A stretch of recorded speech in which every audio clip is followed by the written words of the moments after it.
follow me when the sky starts to change? Yeah, we won't be afraid. We'll never be the same again.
Me too. Welcome, hello, all you weebs, to Grappling with the Week, the show that brings you the hottest wrestling news and highlights from the steamy kitchens of NXT to the gritty, fast-paced action of AEW. We talk about it all and give you a big old discussion piece to truly satisfy the hunger of wrestling content. Brought to you, of course, by Anime Studios and hosted by your Weebs of the Ring. We're going to go ahead and stomp a mud hole in this week, and we're going to get right into the action. So hopefully everybody has been having a good week so far. It's a lovely Thursday, whether you have maybe a football game on tonight, or maybe a soccer match or something, or maybe you're playing some video games. I know Ghost of Yote has already dropped. We have Digimon coming out at midnight here on the East Coast and wherever you're at. And yeah, hopefully you guys are ready to get ready for the weekend.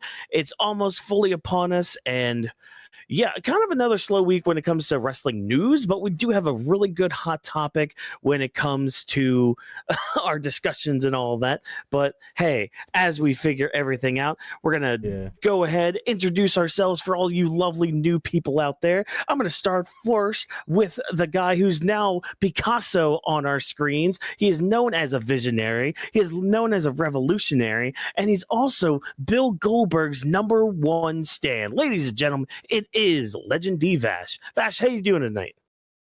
Yo, what's up, chat? If you're hearing this on the audio feed, hey, we appreciate you guys. You're listening and watching us. If you guys are watching the YouTube, we hope that you enjoyed this trifecta of my face cut off in 3 different styles, 3 different ways, like the 3-sword style of the legendary bounty hunter that don't do no bounty hunting, Zorro. But is your boy, the legendary human attack phone, your Latino Heat, Legend Vash, and we're here to talk about wrestling, pro wrestling. We're gonna criticize it. So if you're gonna hate us, comment down below. If you're gonna love us, comment down below and like, subscribe, press that notification. And also, if you want to be, told what time we're live, when we're live, every Mondays, Thursdays, and Fridays, and every 3-4 weeks of Saturdays, because that's when we do our live streams for our POE coverages.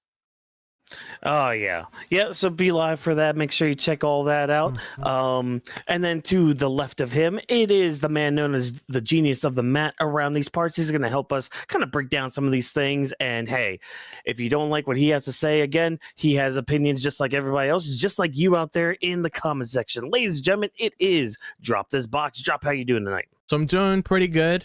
We have a pretty big topic planned to talk about tonight, which definitely relates to what Whawkins was just referring to before he passed the mic over to me to introduce myself, because it's been a topic of conversation that we've been mentioning on our shows when it comes to our coverage, and we're going to fully dive into that once we get into it a little bit later in the show. But I'm doing pretty good. We got SmackDown tomorrow. Raw is back at 8 next week.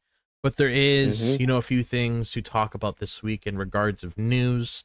We took a little break last week, so it's glad to be back this week talking about everything revolving the world of professional wrestling. And today should be a pretty good show to end off your nights, your evenings, mornings, whatever the case may be. So, yeah. Oh, yeah. Yeah, looking forward to all that. And of course, speaking of being hated on the internet for opinions, especially mine lately, if you check out any of our side what am I looking for, our short form content, like on the TikTok and on the YouTube shorts, people don't like what I have to say, especially when it comes to certain people freaking out and crashing out over girls and all that. But hey, that's for you to find out on the TikTok machine. If I can say towards that, some people need to get smacked for doing stupid shit. Just saying. I mean, yeah. But again, don't do it out of anger. But of course, I am your world heavyweight champion, Whawkins here, being your guide tonight, being your host for Grappling with the Week. And yeah, let's just kind of get right into it. So, we're going to start off everything, a little bit of a small talk in a section that we like to call the Turnkbuckle Tidbits. So when dealing with the vast world of professional wrestling, it's good to warm up your mind, your body, your soul, and all that stuff as we get into these hot topics that we got. So join the team as we go through any highlights from the past week, from any podcasts we may have heard, any wrestling promotions we have watched or even gone to, because there is a wider world of wrestling out there. So I'm going to go ahead and start real quick because the other two have a really good conversation for all this. So a couple of things. I'm going to highlight one thing from Dynamite. Andrade returned to Dynamite. He had recently left WWE. Apparently, the reason was from a lot of wellness policy issues he had. So I don't know what the deal is with that. But yeah, he's back in AEW. Seems like he's in the Don Callis family, which that family just keeps growing more and more and more. And I'm wondering when they're going to stop growing, because it's like half the roster is part of the Don Callis family, or at least involved with them. Have you seen families? I have in Colombia, I have about 25 cousins. 25. That's a lot. In the same, y'all need to stop. In the same generation, like literally same generation, 25 cousins that from my blood. That's not counting their cousins or from their other family bloods. So like, I'm not shocked by that at all. That half the roster is in one family. Are you part rabbit or something? Is that the case? Like, No, those are Latinos. Those are Latinos. I'm not joking. oh, Those are Latinos. But okay, look, okay. I don't get the upsetness of Andrade coming back. I saw a few fans, community online talking about that, and I'm glad that you brought that up because I didn't see Dynamite, but I saw the clip. Even Drop put it in the thread last night for AEW Dynamite, and when I saw a few content creators like Minnie and Weezy and them, they were shocked, but they were, hey, he's still working. Why would he be mad of people being unemployed? The way I see it, like imagine a worker going from Foot Locker to Crocs or to other shoe companies. A job is a job. He went from a different wrestling company to others. That's why there's more wrestling companies out there, promotions to do what they do.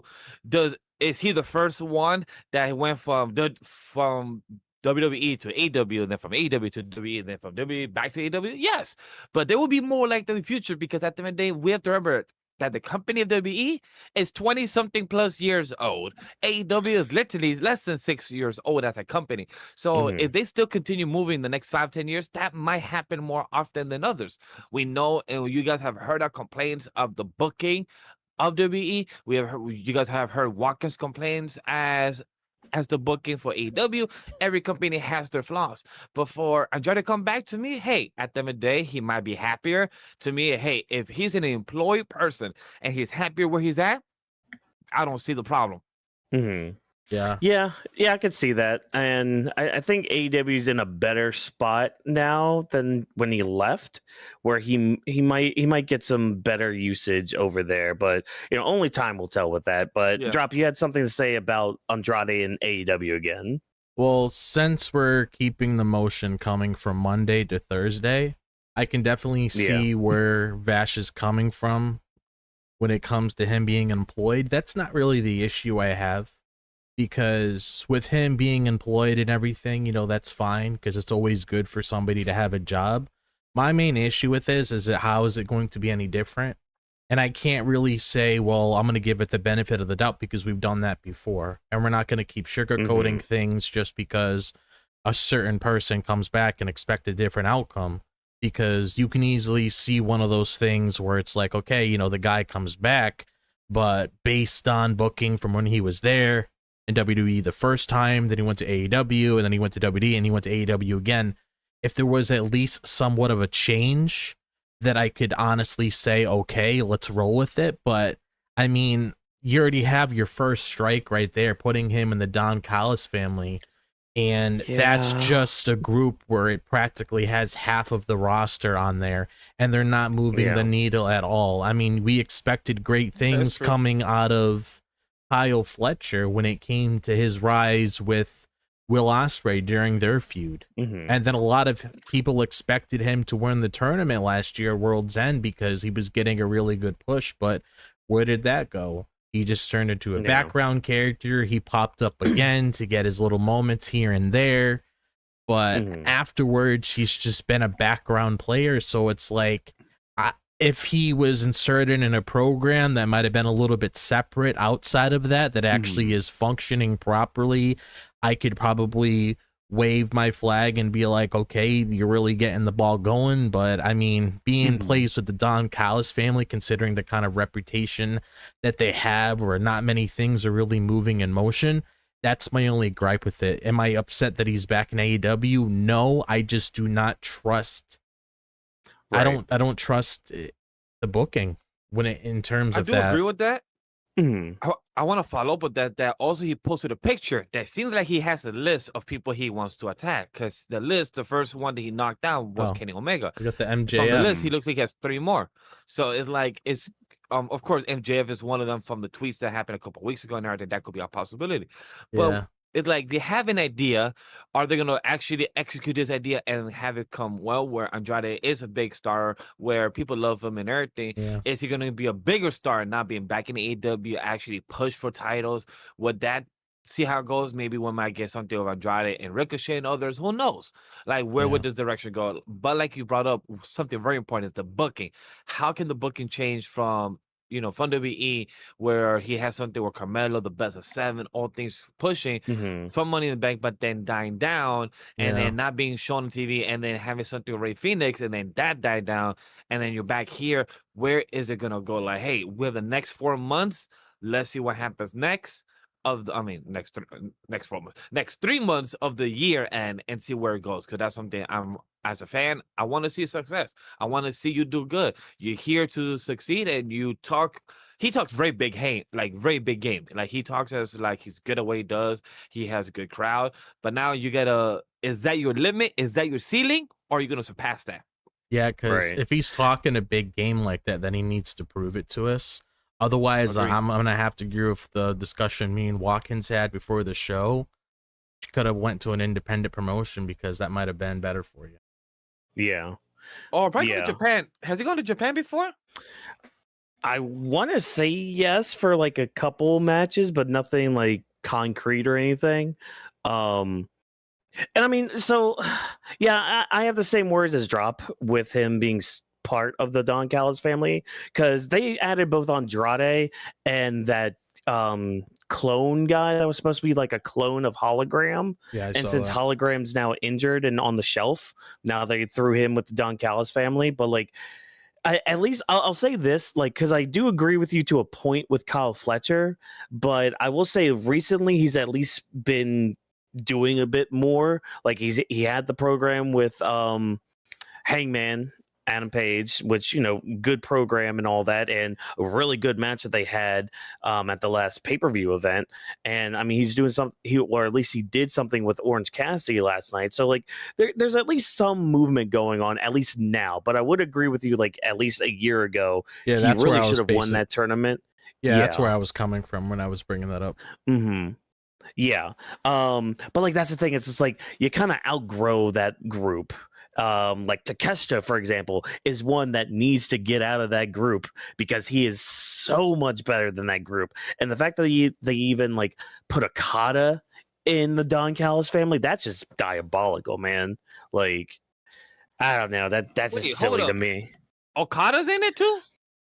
Yeah, that's the thing. Like, if I were to take one thing out of NXT that they did pretty good, it's not similar to the Don Callis family, but it was part of the No Quarter Catch crew. When it came to I forgot his name. I know it's Stephanie Vaquer's boyfriend, but you had a lot of people. Miles Bourne. You had a lot of people a part of that group, but then Miles Bourne had a match with Charles Dempsey, and that pretty much to say, hey, I know where my ceiling is. I want to reach it. So if I beat, obviously, the sensei of that group, the one that's helping them get around, kind of like how Randy did with Cody, I want to go off and do my own thing. I kind of wish they did something similar to that, where it's like maybe some guys don't really want to sit in the same spot. Maybe they ask to leave, go off to do their own thing. Okay, you got to prove that you're better than us, or you're able to get to the next level by doing so. Like, I would kind of like something like this, like you said, Takeshita, even somebody like Okada that doesn't necessarily need anything like that because they prove who they are. I mean, Okada's was known to be this big star outside of that. It's just, sometimes things can get a little bit too convoluted. You just just keeps getting too stuffed if you keep throwing way too many things in there. Yeah. I agree. Yeah. It becomes too chaotic and cluster with how the story, it can't even unfold. Like, you can't even tell more branches off the story where, like you said, I didn't even know Okada was in there. I'm like, what the fuck he in there? Because it sounded like, it sounded like it's simple for everybody, but now it's like, when they say it sounds like half the roster's there, that sounds more true to be the case. Yeah. Well, like, that's the thing, because like the only reason he joined them was because of the whole match he had with Kenny Omega back at All In. And then Don Callis just comes around. He's just like, oh, a big money match? Put me involved in that, please. It's just like, come on, mate. You don't need to be involved in the story like that. But whatever. That just goes down a whole other rabbit hole. The other thing I wanted to share real quick, I saw this online. I just wanted to share something very nice with this. So Junkyard junkyard cat. The kitten Randy Savage adopted before he passed away is still alive and well. Randy's estate had shared a recent photo of JYC with the Machoverse. And I don't know, I just wanted to share this because this has been like 20 plus years that Macho Man has been, deceased and all that. So it's really cool to see that a cat has lasted that long, especially a one-armed cat for that matter. And I don't know, I just thought I'd share that because again, Macho Man and all that, and just I don't know, the cat's adorable. I just want to give some levity to what we're about to be discussing here tonight. Which also, fun fact, he named the cat after his friend, the junkyard dog. So great honoring there. But Vash, I want to start with you with your Turnbuckle Tidbits here. Tell me, what have you experienced this whole week, and just anything you'd like to share before we get into everything tonight? You're muted, by the way. My fault, chat. I forgot to There we unmute go. when I had to sneeze and cough, back to back. So hey, things happen. Oopsie poopsie. I'll press it. But talking about Turnbuckle Tidbits, when your boy's watching or technically doing house chores and house errands, I don't like to watch anime or have a TV show while I'm driving because I'm not crazy like that. Or I don't have a 2020 model. But when it comes to doing house and house chores, I like to have podcasts. I like to hear and catch up to prior episodes that I haven't watched or people that want to know more about. 3 highlights I want to shoot out to, and all 3 of them was from Chris Van Vliet. I'm getting there. But I've seen Shawn Michaels, Charles Robinson, and Santi Zapp interview, and I want to say Charles Robinson was one of my favorites. Because not saying that Shawn Michaels and Santi wasn't bad, but I love Charles Robinson because you could hear the behind the scenes of the concept of a referee. As 20 plus year pro wrestler watcher, I don't know much of the referee job. I'm aware of it. I just play disbelief of to know what's their job, because at the end of the day, it's a scripted, formatted show.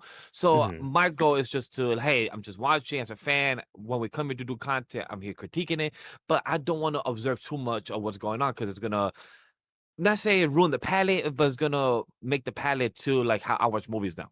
But Charles Robinson, it was interesting just to hear of his career. I didn't know he was a wrestler back then. I knew about that, but I didn't know too much in detail. So to actually find out he was a wrestler in WCW, actually working with Ric Flair. Also, this man is 61 damn fucking years old. This man looks amazing. Charles Robinson looks like 40. Even Chris said it like, man, you look 40, look young. And he said he works out, does the running, and he said that he wished he could do this until he's 80. I'm like, damn, imagine watching Charles still in year 2040. 2040. Imagine he does another run down the ramp. I love how Chris brought up a couple of his highlight moments of his career and everything, and like talking about the bumps he has done. Him talking about down the ramp, him saying the one thing I also think about watching my wife. My wife is clumsy. The one thing he said, don't fall, don't trip, don't fall. Like running down that ramp is what he said to himself. Just going from top of the ramp to the bottom. Don't fall. And all that chat, that's what I say too in my head. Don't fall. Just while running or watching my wife run, because I'm like, don't fall. So just hearing him do that too, it feels relatable. And also it's understanding. Just imagine watching that clip now, man. You just look at him like he's just dead. I just say, don't fall. Just taking that whole 100 feet yard right now. Just whew. Yeah. I love that, hearing that. Also talking about the bump that he did in this past year WrestleMania when it comes to getting hit by John Cena. This man said that his goal was to go over the barricade. When I heard that, I'm like, my God, you're in the middle of the ring going down the ramp. You expecting for John to throw you 25 feet in the air and land by the barricade. He said he would have done it with no issues if it was possible. He said that he was sad that he reached the steps. I'm like, bro, you still did a shoulder blow to the steps. That still must hurt a bit. He said barricade. If you jump to the barricade, that's like you get a hit on your shoulder, head, knees, toes, something would have hurt in that type of fall. It's insane. Yeah. Oh my God, that'd been crazy if he like actually went over the barricade like that. It That would would have have been been great. insane. And he said, Chris said, like, are you okay taking the bumps like this? And he's Mhm. like, oh, I love it.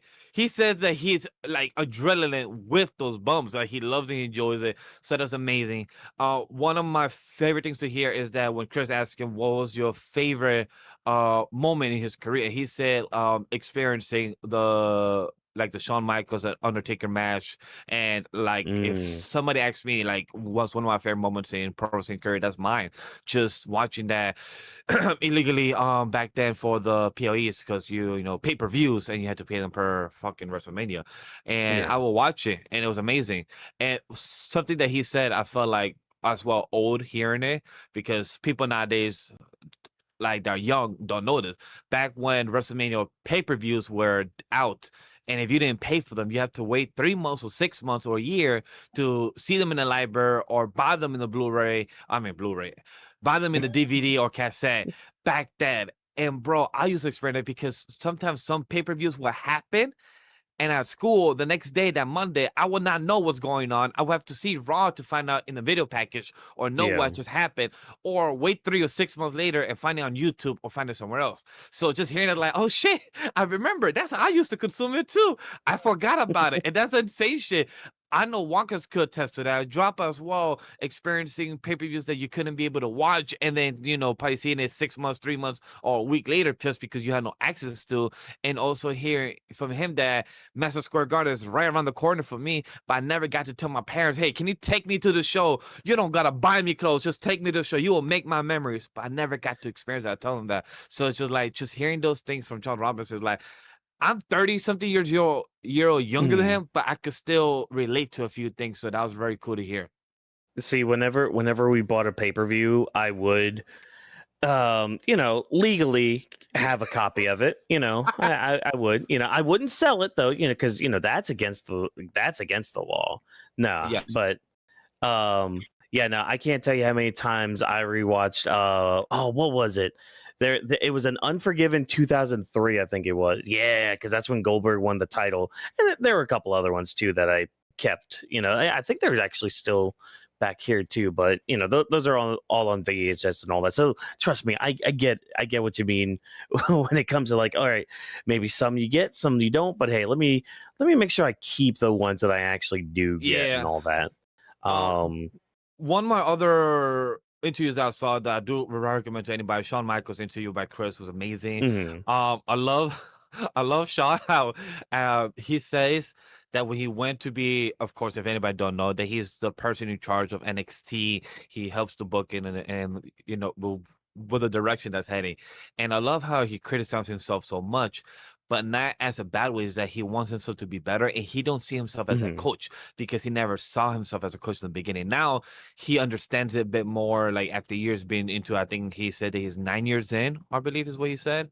So just to hear that, just to know the amount of time he has put, and also acknowledging yourself and also having accountability. So all Mhm. those things is just hearing from Shawn was really good. Just to hear about his favorite moments. The one thing that bothered me is that I believe we spoke about it 2 weeks ago or something in one of the interviews. I mean, one of our news, I think is when Shawn said that he may have one last match. When I heard, I'm like, my guy, just don't. Just maybe like he did. I say, hey, Royal Rumble experience, probably. I'm like, why? Why? Why do Royal Rumble? I don't know. I was mixed on that as a Shawn Michaels fan.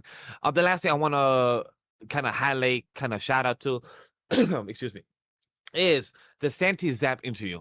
As a content creator myself, who's been in the game now for, I'll say, less than 10 years, not to get into the specific numbers, but I really was happy with Santi Zap interview because one of the main things as myself as a content creator, but also as me being on the team with Weebs the Ring, Animal Studio, with Drop, Walkers, and a few others, is that we are a team that works together and coordinate everything we do, and we balance the work as best we can with one another. And that's something that Senti Zap was talking about: team dynamics, working with people, Mhm. having relatability. But also, what he said is that if you love doing content, post daily. That he made himself a goal. Like his goal was to post for a year. He passed that. Also, he made a goal himself to post past Roman Reigns record. Right now he's at, I think, in the 700s or 800. So right now he's goes to pass the 1,165 days. I believe that is the number. So it goes to pass that daily. And I love that he said that, hey, you could post on TikTok, YouTube Shorts, and everything, but post daily, at least something. We post one thing on another. We've been doing that. A big shout out to Whawkins, who helping with the short form content that we're doing. So that's been helping with exposure.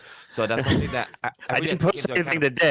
I feel bad, but it's just like but we have grappling. Yeah. We have grappling. So that is posted content. We have grappling today. We have our SmackDown show tomorrow. So we got to post shorts on Saturday and Sunday then. So that's not too stressful. Yeah. But I love that when just having two content creators talk to each other and having relatability of how's the journey, where like Santi saying that he took 2 years to make the 100K, which is amazing.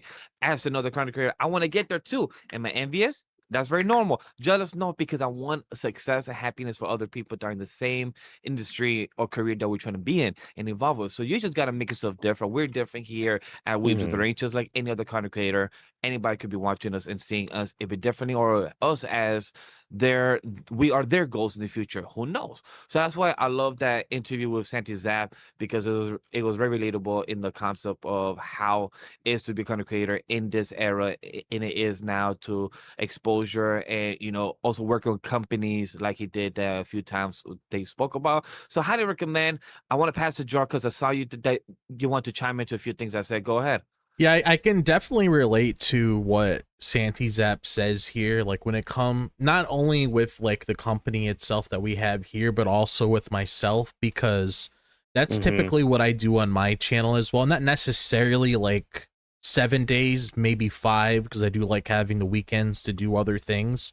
But I can easily substitute that with like TikTok or whatever if I really want to put something out for my viewers. But that's basically how it is with me, because I post Monday through Friday, either if it's the regular chapter reviews from Weekly Shonen Jump when it comes to the series I'm talking about, or if it's typical discussions I have on those said series that I want to get out there and talk about with people. Like right after we do the show tonight, I have a video where I'm going to be breaking down Denji's character, because I wanted to plan ahead, because there's no chapter next week for Tuesday, to get that out there, because I like there to be things for my viewers when something that they're typically looking forward to on that said day isn't there, so there's a good substitute for them to digest throughout the week.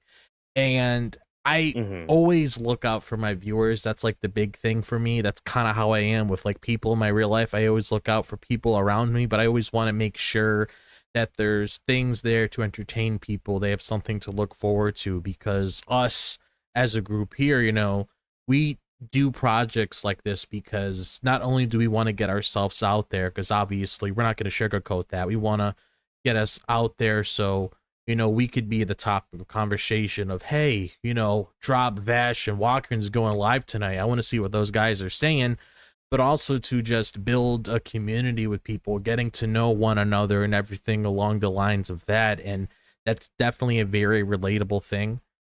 And I just wanted to chime on that a little bit, because that's a very relatable thing, and I can respect the grind for that, because I mean, I've been watching Santi for quite a bit now, and he's been very consistent with that.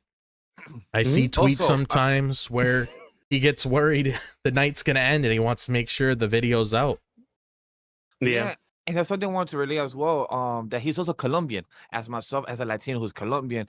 Like, it's cool to see somebody else from my culture that's doing something like that, hey, we're in the content creating business, we're pro wrestling, and it's cool to see that as somebody myself, like, hey, I don't just do wrestling, I also have my anime, manga with Whawkins, we do Anime Lily podcast, there's Off the Bench, we're going to have Shonen Ronin. If you guys want to see manga, all three of us will be doing Shonen Ronin soon. So all those things, just to see another Colombian Latino being in the industry and hopefully able to talk to one day and just have a conversation. So just that something is really cool to see.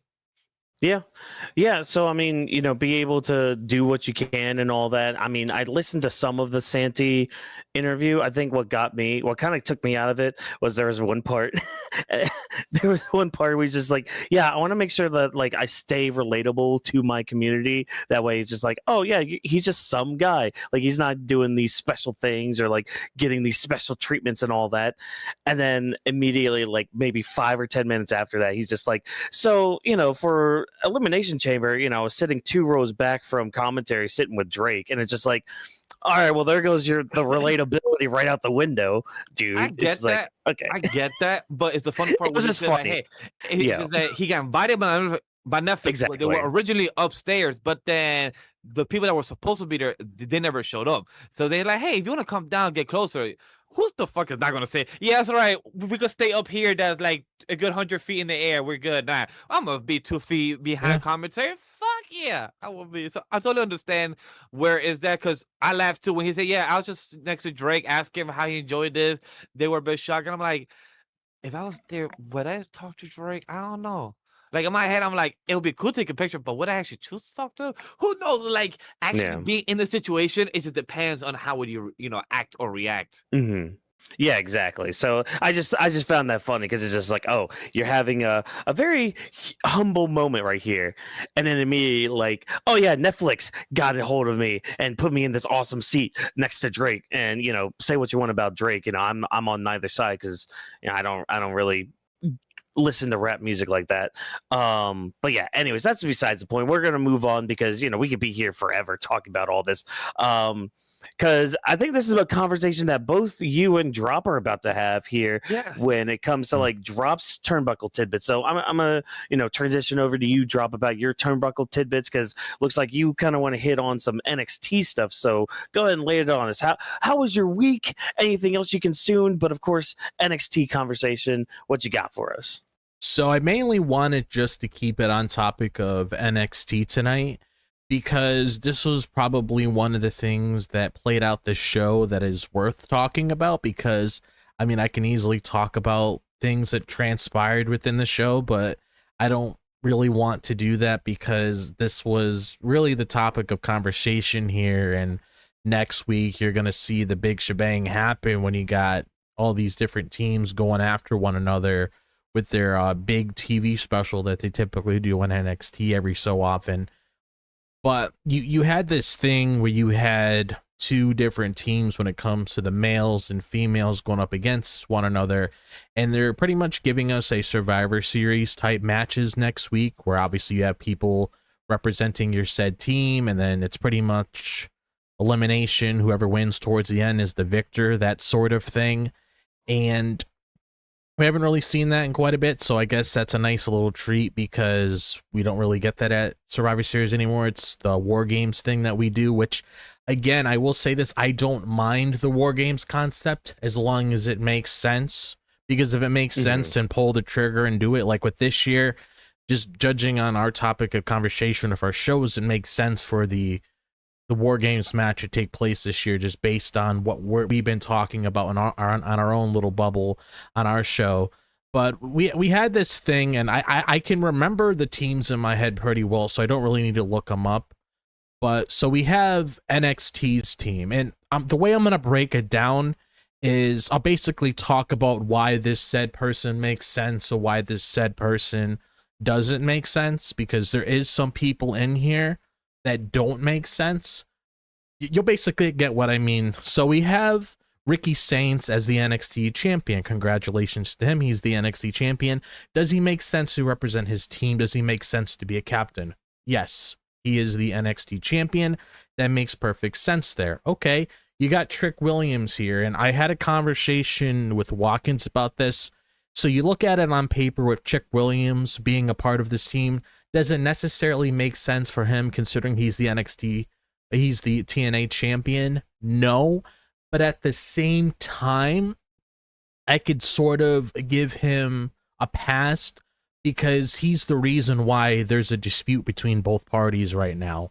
And he has their title because he's trying to make it all about him. He's trying to be the big honcho here and everything. So looking at it from that perspective, it makes sense in that regard. because he's had the title for a little bit. He's made himself a big issue over there. So obviously you have other people from TNA coming over and helping out and wanting to take him down. So I can understand him being there. And then, like I spoke about briefly a little while ago, Miles Bourne. That makes sense because he's upcoming. They're pushing him. This has been an ongoing thing, like I brought up when we were talking about the Don Callis family not that long ago, making that little comparison and whatever. That makes sense because he's upcoming. Javon Evans, I don't really need to explain everything there at all there. That makes perfect sense because his little buddy on the opposing team is also part of there, so it's kind of building their match when it comes to them getting in the ring, getting a little sneak peek between both of them.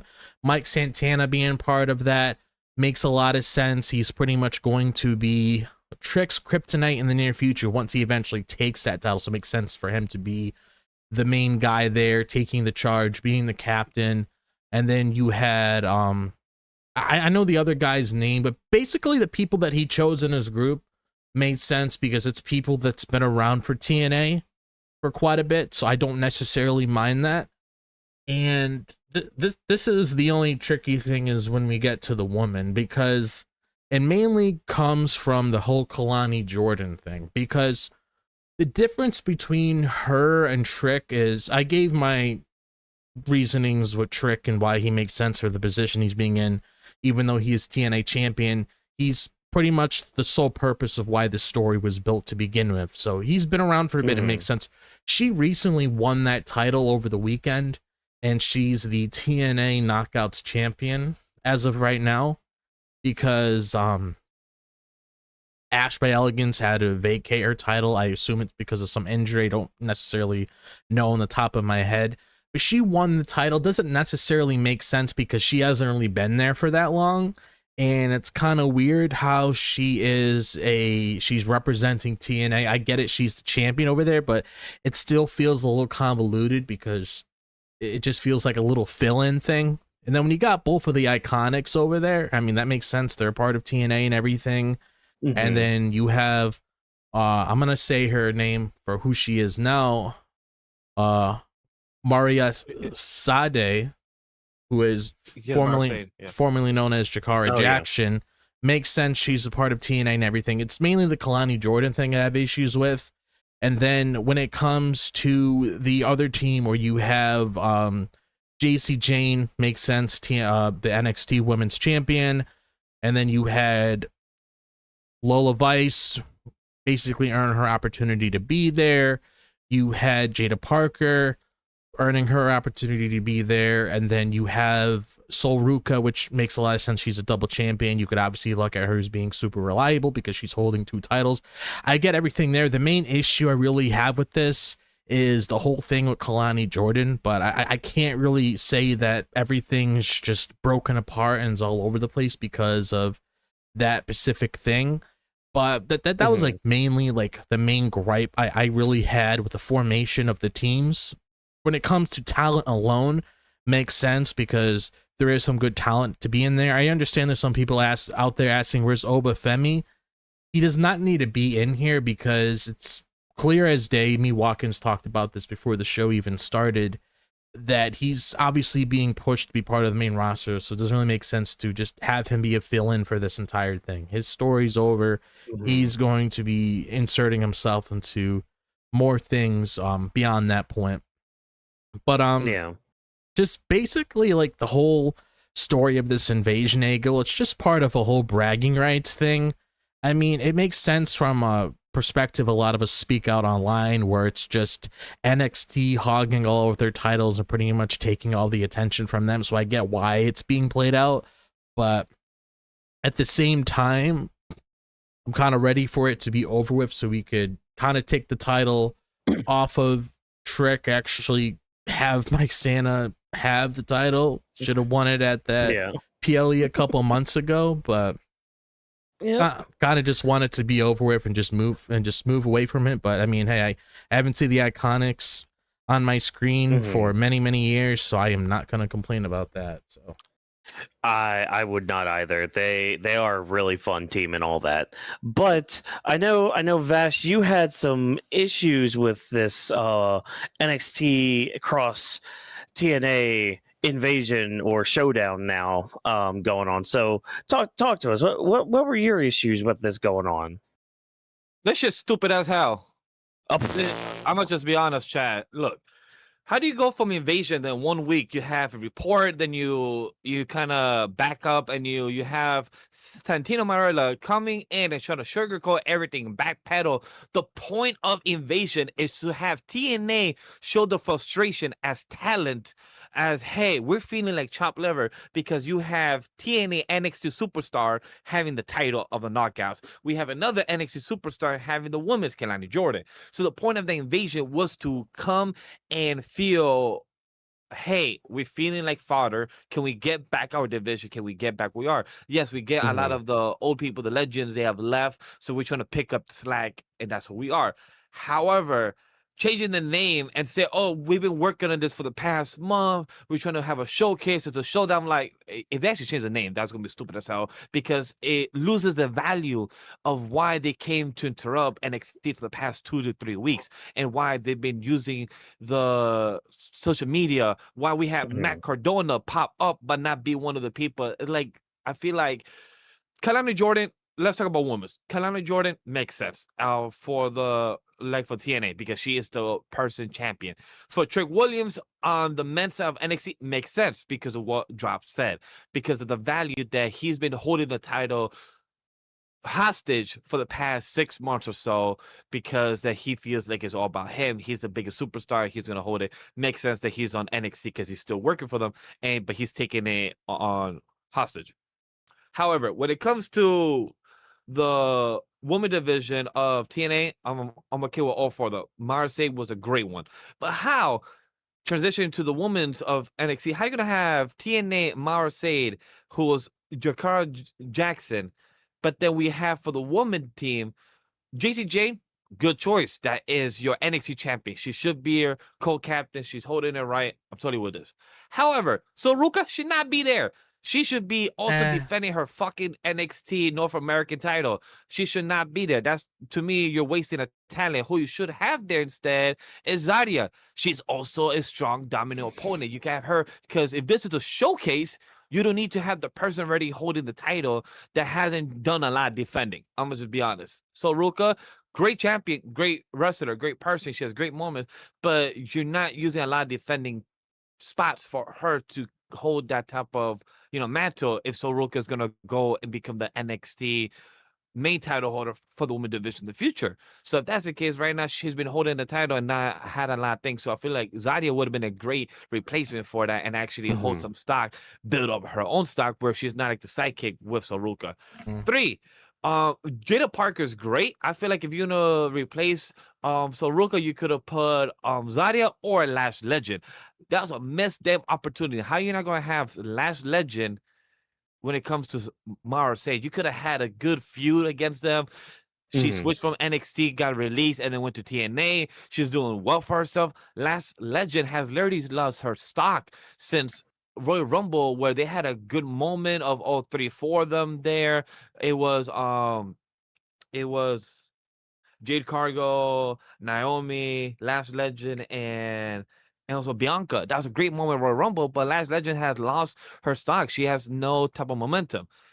Jada Parker, I'm okay with. She's great there. A lot of people I've seen that have lost momentum from online community. I've seen that a lot of people have lost attention for for Jada Parker. To me, she's still good. I haven't kept up consistently with NXT or like every 4 weeks to watch, but I know highlight moments. I've seen some clips, but with Jada Parker, I think she's still good. I don't know when they're gonna pull the trigger for Jada Parker or Lola Vice. I feel like they've been putting them two a lot in this big moments, in these big matches, but don't get any actual outcome of it. So I'm really curious to see how that goes. And for the men's and women TNA, to me, they're very. First for the men's NXT men's and TNA is fine. It's cool to see Javon Evans and the other young person, I believe, who was the Leon Stater, or He's pretty much what the North American Championship is in their company. yes. Oh yeah, the guy from the X division. So I saw them having a tag team, cool moments. But most of my problem was the name change and how they're treating it as a showcase to a showdown. And then with the women division of the team of NXT could have been a lot better and much better booking. I feel like they played it safe instead of actually having this as a showcase where it could build your roster, your momentum into a better direction after this invasion showcase. But having playing it safe with Solo Ruka and Arte, I feel like you could have had Zardia and a few others there. If you're gonna have Mara State in the TNA, you could have had Last Legend and the Nation. Like those two were my biggest gripes about this stupid ass invasion. Yes, see that here's my response to that. So earlier in the night, like, give me Cat's argument. Well, the counter argument is they had matches prior early in the night to fill those spots. That's why Jada Parker and Lola Vice were inserted there. If rules were reversed, I would understand there, but because of what happened there with those matches that took place. But the only thing I can't get behind is the whole Soruka thing, because that's kind of equivalent to their guy over there in TNA, because he doesn't necessarily always have his title on the line, putting it out there, doing this or that. But I mean, regardless how you look at it from that perspective, if you have champions on your team, it would make the most sense to have them a part of a big match like that. I would be more in favor, if it was up to me, swapping Jada Parker and Lola Vice. It was up to me with a Zarya or a Lash Legend. Those are, personally, in my opinion, the two moving pieces. And Soul has been defending her titles. I just feel like it hasn't been much and has been too safe with this thing with Zardia and everything. So I feel like Zardia Last Legend could have been swapped. I do agree with your assessment when it comes to with Jada Park and Lash Legend having their own match. But I feel like out of that result, Lash Legend should have won so she could have joined this. Because now my question to you, Dra, because we don't usually cover NXT. I don't know if we're gonna cover NXT Invasion next week. Because if we do, great. But we haven't yet discussed that, so we don't know yet. But my question to you, involving overall this, who do you think should win then for this NXT invasion from TNA? I think TNA should win both matches. That's on this case. I feel like both of them should win, or one of them should go to TNA for sure. Do I know men's or women's? As I don't know yet. I feel like I need to think about it, but I feel like TNA should win one of them or both. You have any thoughts or already have a prediction for it? I would say in favor of the men's TNA for sure. Women's, it could go either TNA way. Yeah, because you got to give Mike Santana a reason. Santana W, yeah, like his drive, his motivation. Like, hey, I got one over you. I got one over the company. Nah, I need that title back with me and everything. Because I do agree with what you said. Mike Santana should have won the previous one, but they've been hyping up Bounds of Glory since earlier of the summer because of the Hardys and because Dudley Boys. So like they've been hyping up the Bounds of Glory for a very long time either way.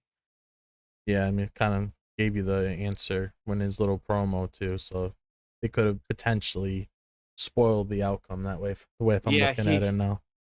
Yeah, he might be winning this time around finally, and hoping Trick at the time could move up to the main roster at that time, which we will have Trick and Oba, and it depends where they go. Hopefully they, like we always have said, if you're gonna have the NXT call-ups, hopefully you have a direction for them and don't just leave them out like Fraxium and a few others, Carmelo and a few others that don't get used constantly or story bits. But I do agree with Drop for the woman. It really depends which type of direction would they go to. But like I said, I'm excited for this, but also I'm underwhelmed because this invasion just kind of feels like it had a great momentum, but then felt lackluster once they changed the name and try to have Alba Santino go from showcase to showdown. Do you have any type of feelings towards that, Drop, by any chance, before we transition, about the name change or the possible name change, about how they're trying to treat this now instead of a actual invasion, of how they felt hurt about this? And also having our boy Matt Cardona showed up last week, but not be used as well, or not even be as a reference as a coach or something, but just being not even brought in. I mean, I'm so used to these stupid PLE names now. I kind of just moved past it. I mean, we Yeah, just I recently mean- dealt with Wrestlepalooza, and so fucking NXT Showdown isn't any different from that, really. But I mean, I can understand having certain people in here, because if it was up to me entirely, I probably would just have Javon, Trick, Ricky, and Oba if Oba was a part of this, because that kind of shocked me. Oba wasn't a part of this, but then I remembered maybe he's there for bigger plans. And like, still, same with the ladies. I mean, if it was really up to me, I probably would have had Lola beat JC, because I don't really care for JC as a champion. But I mean, there's definitely like things that could have intertwined there. So yeah. Yeah, and I mean, when you look into why they changed the name, like we don't have to get into it because that just gets into a political discussion. Yes. So when you look at why they changed the name, it's like, okay, depending on which end of the spectrum you lie on, it's either you understand it or it's just like, why'd you do that? That's kind of dumb, but whatever. That's besides the point. They changed the name anyways because politics exist. Isn't that great, everybody? But it's a good thing that look at the conversation we had there. You both disagreed on things. You both had your likes, your dislikes, your criticisms, if you will. What a great way to kind of segue into what our hot topic is this week, which is just criticism in wrestling, just in general. So you heard from our two other panelists here, our two other co-hosts, talk about their critiques on NXT, and you hear all of our critiques every single week when it's Raw and SmackDown and all that. And this week was no different when there was a lot of critiques coming from Wrestlepalooza that happened. So we had ESPN drop their literally mid review on Wrestlepalooza of it being mid as a C and all that, and that sparked like a lot of debate, mainly from like the ESPN side of things. But it's kind of something I wanted to at least bring up and kind of have a nice little open discussion when it comes to criticism in wrestling, and this can come from like criticism in media as well, because we kind of live in a world, and we live in a society, if you will, where it's kind of hard to criticize things anymore because people will immediately think, oh, you just hate this thing. You're criticizing because you hate it.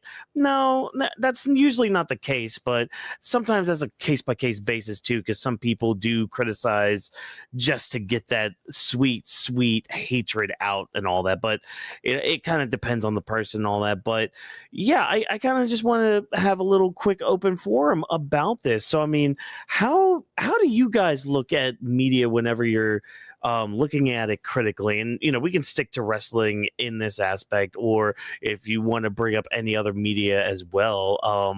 Vash, I kind of want to start with you because I know you're mainly somebody that kind of keeps things on the positive side when it comes to like reviewing content or like talking about content and all that. So like, I kind of want to start with you. Like, how do you go about criticism or criticizing a piece of media whenever you're watching it or digesting it or even talking about it? Of course. I appreciate for passing it to me first. As a content creator has been doing this for less than 10 years, and I've always had. I first want to most and say this: critical thinking. If you guys don't know what that means, go search on Google. I don't need to explain to you because it's something that you are consuming media. You cannot just say an anime is cartoon just because of the colors or the visuals. There's more layers. There's a story. There's character development within the story. Sometimes, in my retrospect, animation is better than most media because they have the easier access to not avoid location shooting, actor schedule. You can just work more around the easier aspect of the voiceover and the animation team. That's a whole type of rabbit hole that I'm not gonna go down through. But talking about what it is about critical thinking, knowing how to analyze the media you're consuming, but also understanding it. Because there's two differences. Knowing that there is impactful when it comes to transition into pro wrestling. We know pro wrestling has story. Some companies treat it differently. For example, in Japan, they're more focused about wrestling. They have a few promos, but it's more on the story of the wrestling aspect and more of the technicality.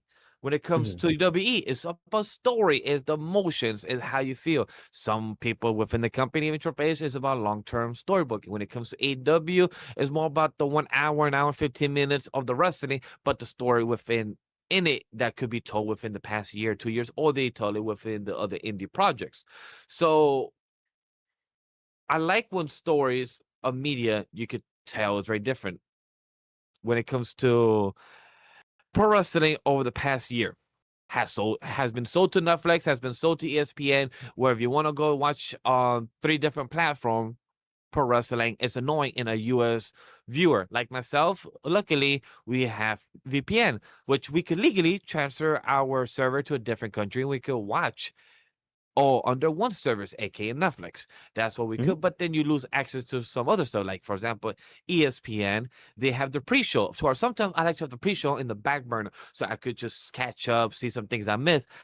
However, ESPN on Netflix don't have that. On Netflix, if the show starts at 8, you don't get the pre-show that goes from 5 o'clock to 7:59. You wait until that 8 o'clock for the PO to start on Netflix. And me as a fan, that kind of sucks because I actually like to hear some of the pre-show, the conversation, the commentary. Because myself, chat, I want to be a host at Comic-Con. I want to host a panel. I want to talk conversation. I see myself as a person to go to that avenue. So I like to hear commentators know how they handle themselves, know how to do the transition. That's my way of doing my homework and analyzation.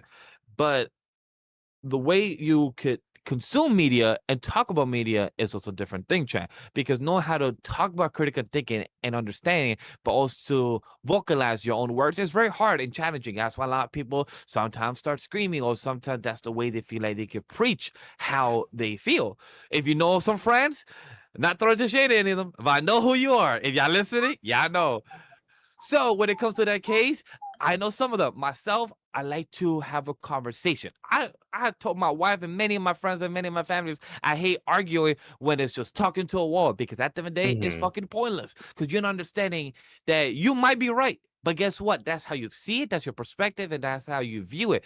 How I see it, it's a bit differently. I see it more critically thinking. I see it like, that's why me and my brother, we can never have conversation when it comes to media. This man is too simple-minded. And I've told him, is that easy, chat? Some people, it's okay when they don't consume, when they consume media and they avoid the critical thinking, or they just want to consume.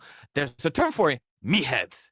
That's sometimes what it is. They just want to consume the media and ignore what they watch, and then just be happy with it and go along with their day and don't rate it. That's okay. There's nothing wrong with those people because they're still happy enjoying the media. You don't need to converse and talk about what it is that they saw, if they bad or great or not. Some people don't have that interesting aspect when it comes to it. So that's my overall thoughts of consuming media, about analyzing. My quick answer about wrestling is that I want to say is that wrestling, you could critique it, but fans are interesting in this community. Because I've not been long in this community. I've been in it now like 2 years or 3 years of us talking about it. You guys have been here much longer than me. I've always been around it. I just never really had dived into it like I am now. They're fucking so pickle that one day they will love somebody and then the fucking next week they can hate them, where it's so fucking confusing, where at first they're like, hey, where's Jeff Cobbs, where's Fatu, but then he comes back and people complain, oh, he didn't do much, oh, he did was a promo. Like, motherfucker, y'all was just asking him for the past 3 months, why are you complaining about just a promo only? How about maybe we're setting up for something? You guys were complaining for a 3-hour SmackDown. Now we got 2. So we can only do short build-ups. Some people take more time. Some people take less time. So we got to pick and choose. But it's just so interesting how I understand the anime community, the anime fandom. It's very annoying and very weird. But the fucking wrestling community is 2 things. It's either, can you stop bothering people at the fucking planes and cabs, or they'll fucking pickle on what they want or don't want, or when they do get what they want, they complain what they got because they're not executed how they want it. You are not the booker. You are the fan. You could complain about the booking, but don't say that they did it wrong because it didn't come out the way you wanted. Just say, hey, I didn't like how it came out because I thought it could have been better. Say how you want, but also don't read what you read online is fact. Just because somebody says I like pancakes don't mean they don't like waffles. Just say it's a simple reference, but you understand it, chat, and I hopefully understand. Especially when there's no cheese on them. That's the correct way to eat them. If you No know, you know, cheese. Chad. If you know, Oh you know. man. But So talk to me. yeah, so What do you feel about my little rant of no. understanding my full synopsis of critical thinking and complaining about the wrestling community? Yeah, and I'm glad you brought up the wrestling community because that's actually a great transition into moving over to Drop's side of things. So like Drop, kind of the same questions for you. How do you like go into wrestling now that we're doing content like this? How do you go into wrestling now, kind of with like that critical mindset? And I mean, Vash had even mentioned it. I mean, you and we've kind of witnessed the community a little bit when it comes to pro wrestling, either on the tribalistic, animalistic aspect of it, or as Vash likely put it, and I'm going to refer to it now as fans being pickle. Not fickle, pickle. And if you know, you know. And especially if you're, one of those hemp loving, title wearing people that are named Bryan Danielson. But yeah, so again, Drop, how has your like mindset going into wrestling changed, I guess, since we've been doing content like this? And like, I'm going to throw it out there too. Where do you think the line gets crossed when it comes to criticizing pro wrestling in general? So when I look at it from my perspective and how I view things when it comes to what we talk about on a weekly basis, I try to take time to understand what they're doing. So I try to break it down into chunks before I form it up into something towards the end, so I can pretty much give how I feel about it completely towards the end of that.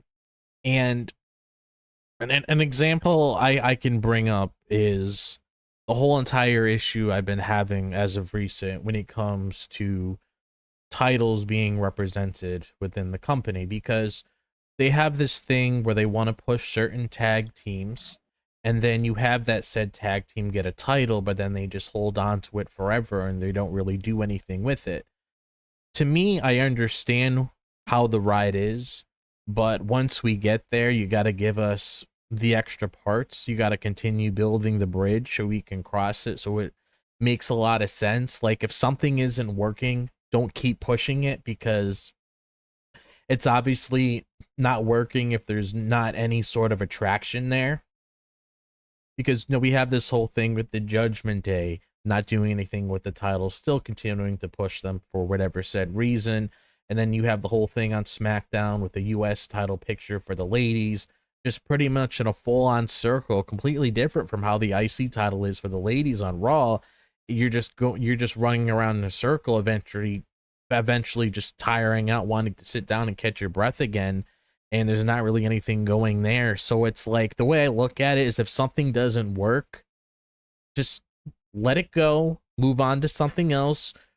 Right on that little billboard that they have in there, try to structure it out, see how you want the beginning, the middle, and the end.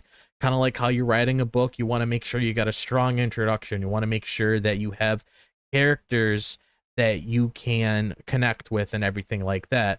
And then once you get to the end, you want to make sure that you have a satisfying conclusion that makes sense. Don't just pull the trigger just because it's hype and then just not doing anything with it and just leave it up in the air for 2 to 3 or even a month and just expect people just to eat slop and that sort of thing. Like that's basically like how I feel about that. It's like, you gotta really take time. You gotta really take time to figure out what's going on, rather than just throwing shit at a wall and expecting it to stick.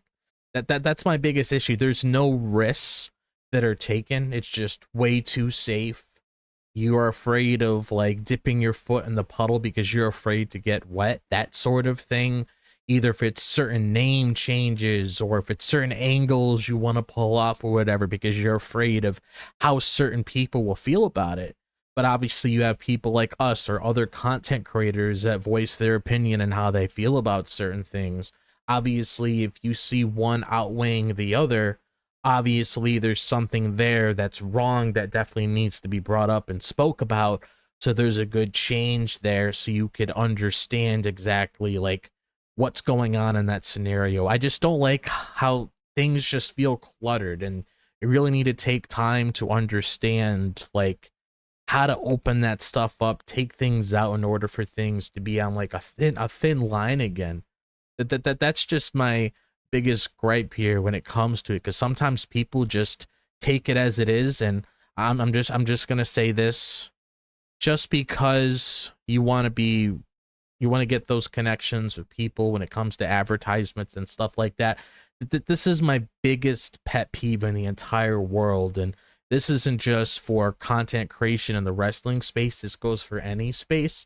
If you feel a certain way about something, don't just change that because of sponsorships or whatever. Like, be honest with yourself and how you feel about something. Don't lie to yourself just because you want Snickers to represent your next video on Monday or whatever. Like, be honest with yourself in that situation when it comes to how you truly feel. And I can give a shout out to Santi Zap, because even though he does have his sponsorships and he works with certain people or whatever, he does voice how he feels about certain things when it comes to things rubbing him the wrong way. And I can applaud him for that, because even though he's a big content creator within the space, he's still going out there and voicing how he personally feels about things when he has his podcasts with his buddy, when he does Wrestling is Cool, where they are honest with one another when it comes to how they feel about certain things being played out within WWE and a Raw, NXT, or SmackDown. Just be honest with yourself and don't just sugarcoat things, because I see a lot of individual news sites, and if you know who they are, you know, that do that certain thing just because they want to get that next scoop or the call the next morning, because they just want to pretty much carve a fake smile, even though there really isn't a smile there to begin with. And that's just what bothers me. It's like, you know something's wrong, you're just too afraid to admit it because you don't want to get pushed away from something else. Yeah, and I mean I think that's just the bottom line of it. It too is just like, you can have your criticisms. That's fine. You should have criticisms. Nothing is above criticism at all. No matter who you are. You could be, I mean, you could be the dang, minister of cheese. It doesn't mean, just because you're the minister of cheese doesn't mean you're above criticism when it comes to your cheese product. I mean, your cheese product could be good, but it can be better. Just like the little meme from Wonder Woman 84, the only good thing to come from that movie. There you go. There's criticism right there. That movie's bad. Anyways, but like, when it comes to like crossing the line, I guess, I mean, you had mentioned Santi Zap with, the podcast that he does, he has these sponsorships and all that, but he doesn't hold back. He is honest with his criticisms. And, you have this with a lot of YouTubers nowadays with, some of their products and all that stuff. Cultaholic's kind of good with that too, where like when they do have their criticisms, they do have them. One of the big names when it comes to being critical in the wrestling space, JD. He's definitely somebody that's very vocal when it comes to his criticisms, and whether you take him, as they are, because I know there are some people out there that are saying, he's just trying to rage bait and all that. Well, I could see the argument with that, but it's just like, I don't think that's really what he's doing. He's just a very passionate New Yorker, Yes. Like, As a fellow New Yorker, I could speak and contest to that. As a fellow New Yorker, people have said that I'm very passionate or very loud. Also, people already know me, so I always have said it. I'm a New Yorker. I'm Colombian, Latino, so that's how I already start off always. Yeah, and I mean, Drop can probably attest to this statement I'm going to say as well. You don't always have to agree with somebody either. I just mentioned JD right there. There are some things, you know what? You have a point there, JD. There are other times where I'll see him say something. I'm just like, it really wasn't that bad. I get it, but it's just like, it's not that bad, dude. Like, we can maybe take a step back and all that, but like, that's just anything in general. Like, you don't always have to agree with each other. I mean, just tonight, for example, you just heard me and Drop, for example, didn't agree on something, and I was just like, I don't agree with that to a point. I think it's this way. And he said, I think it's that way. That's how you have a good, genuine discussion. And I mean, that just gets into a whole thing nowadays where people are just like, I have to be right. It's not a discussion to see both sides of the coin. It's okay. The heads are right. The heads are right. You have to be heads or you're wrong. It's just like, no, you don't have to be, and all that. This also kind of reminds me, since we do bring this up sometimes on our podcast, since it does fall under the branch It reminds me a lot of what goes on in the anime community when it comes to. Yep. Do you like Naruto more? Do you like Bleach more? Do you like One Piece more? Dragon God, Ball the more? big three. What's better between My Hero or Black Clover or Jujutsu Kaisen or Chainsaw Man? Is Denji a gooner, or is there actually a complexity to his character? Which, hey, I fall into that. Nice to meet you. My name is Drop This Box.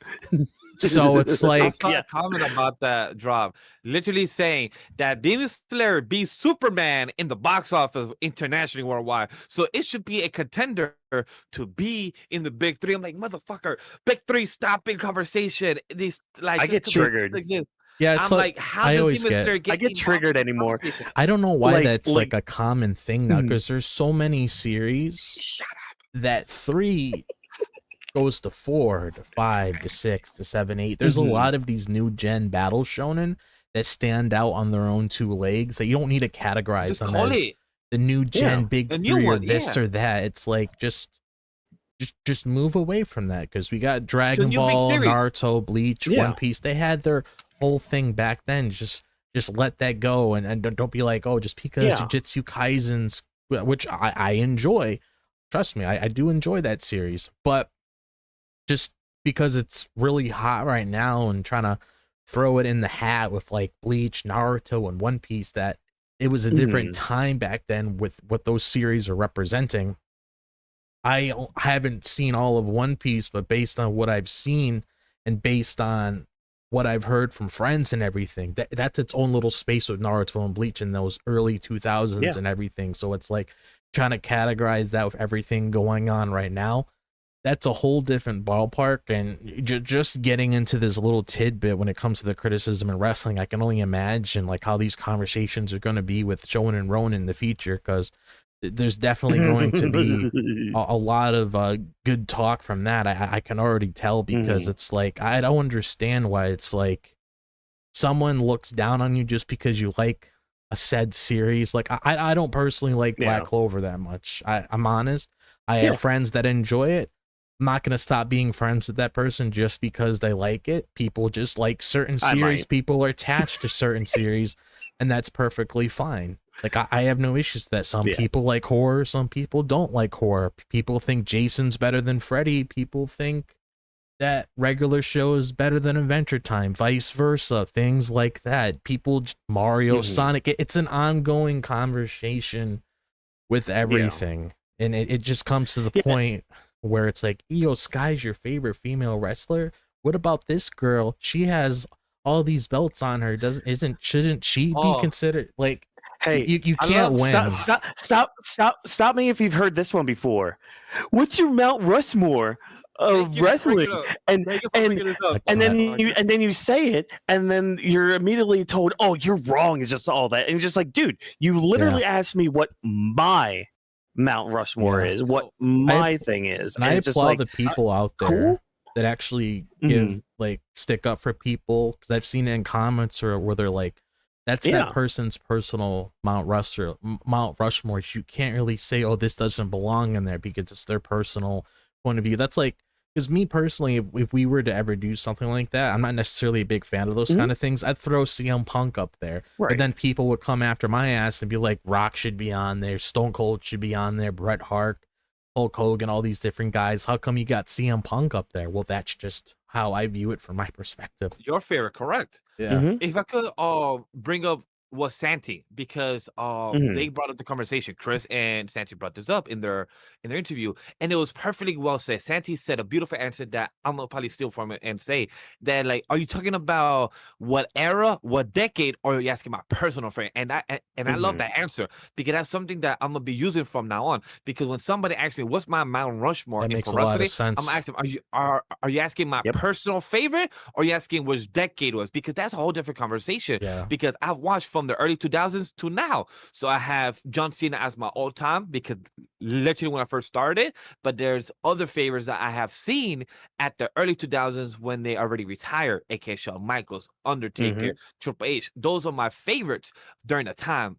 That is very different from my Mount Rushmore, because I didn't see the full career of other of those, Shawn Michaels in the 90s. I wasn't there. I was more watching at the end, the end tail end of the Attitude Era transition into the PG. So I wasn't there full time seeing the other superstars and their characters. So I really love that answer. And thank you for me, because Mount Rushmore is one that pisses me off, that people get mad. Others, Mount Rushmore is like, yo, those are theirs. Instead of saying, oh, you're wrong, say, hey, I like your Mount Rushmore. Or I'm not really a big fan of it because I feel like this one should be it more. I'm like, cool, that's fine. But don't say you don't like it. Don't say that's a wrong one, because at the end of the day, that's not yours. And I'm sorry, chat, or whoever thinks that we are wrong here. At the end of the day, you can have your own Mount Rushmore, because guess what? It's yours. There's no solidification of Mount Rushmore, because there's almost like 20 promotions out there that are in the big leagues or the small minor leagues. Whichever it is, there's so many wrestlers in the past 60-40 years of professional pro wrestling.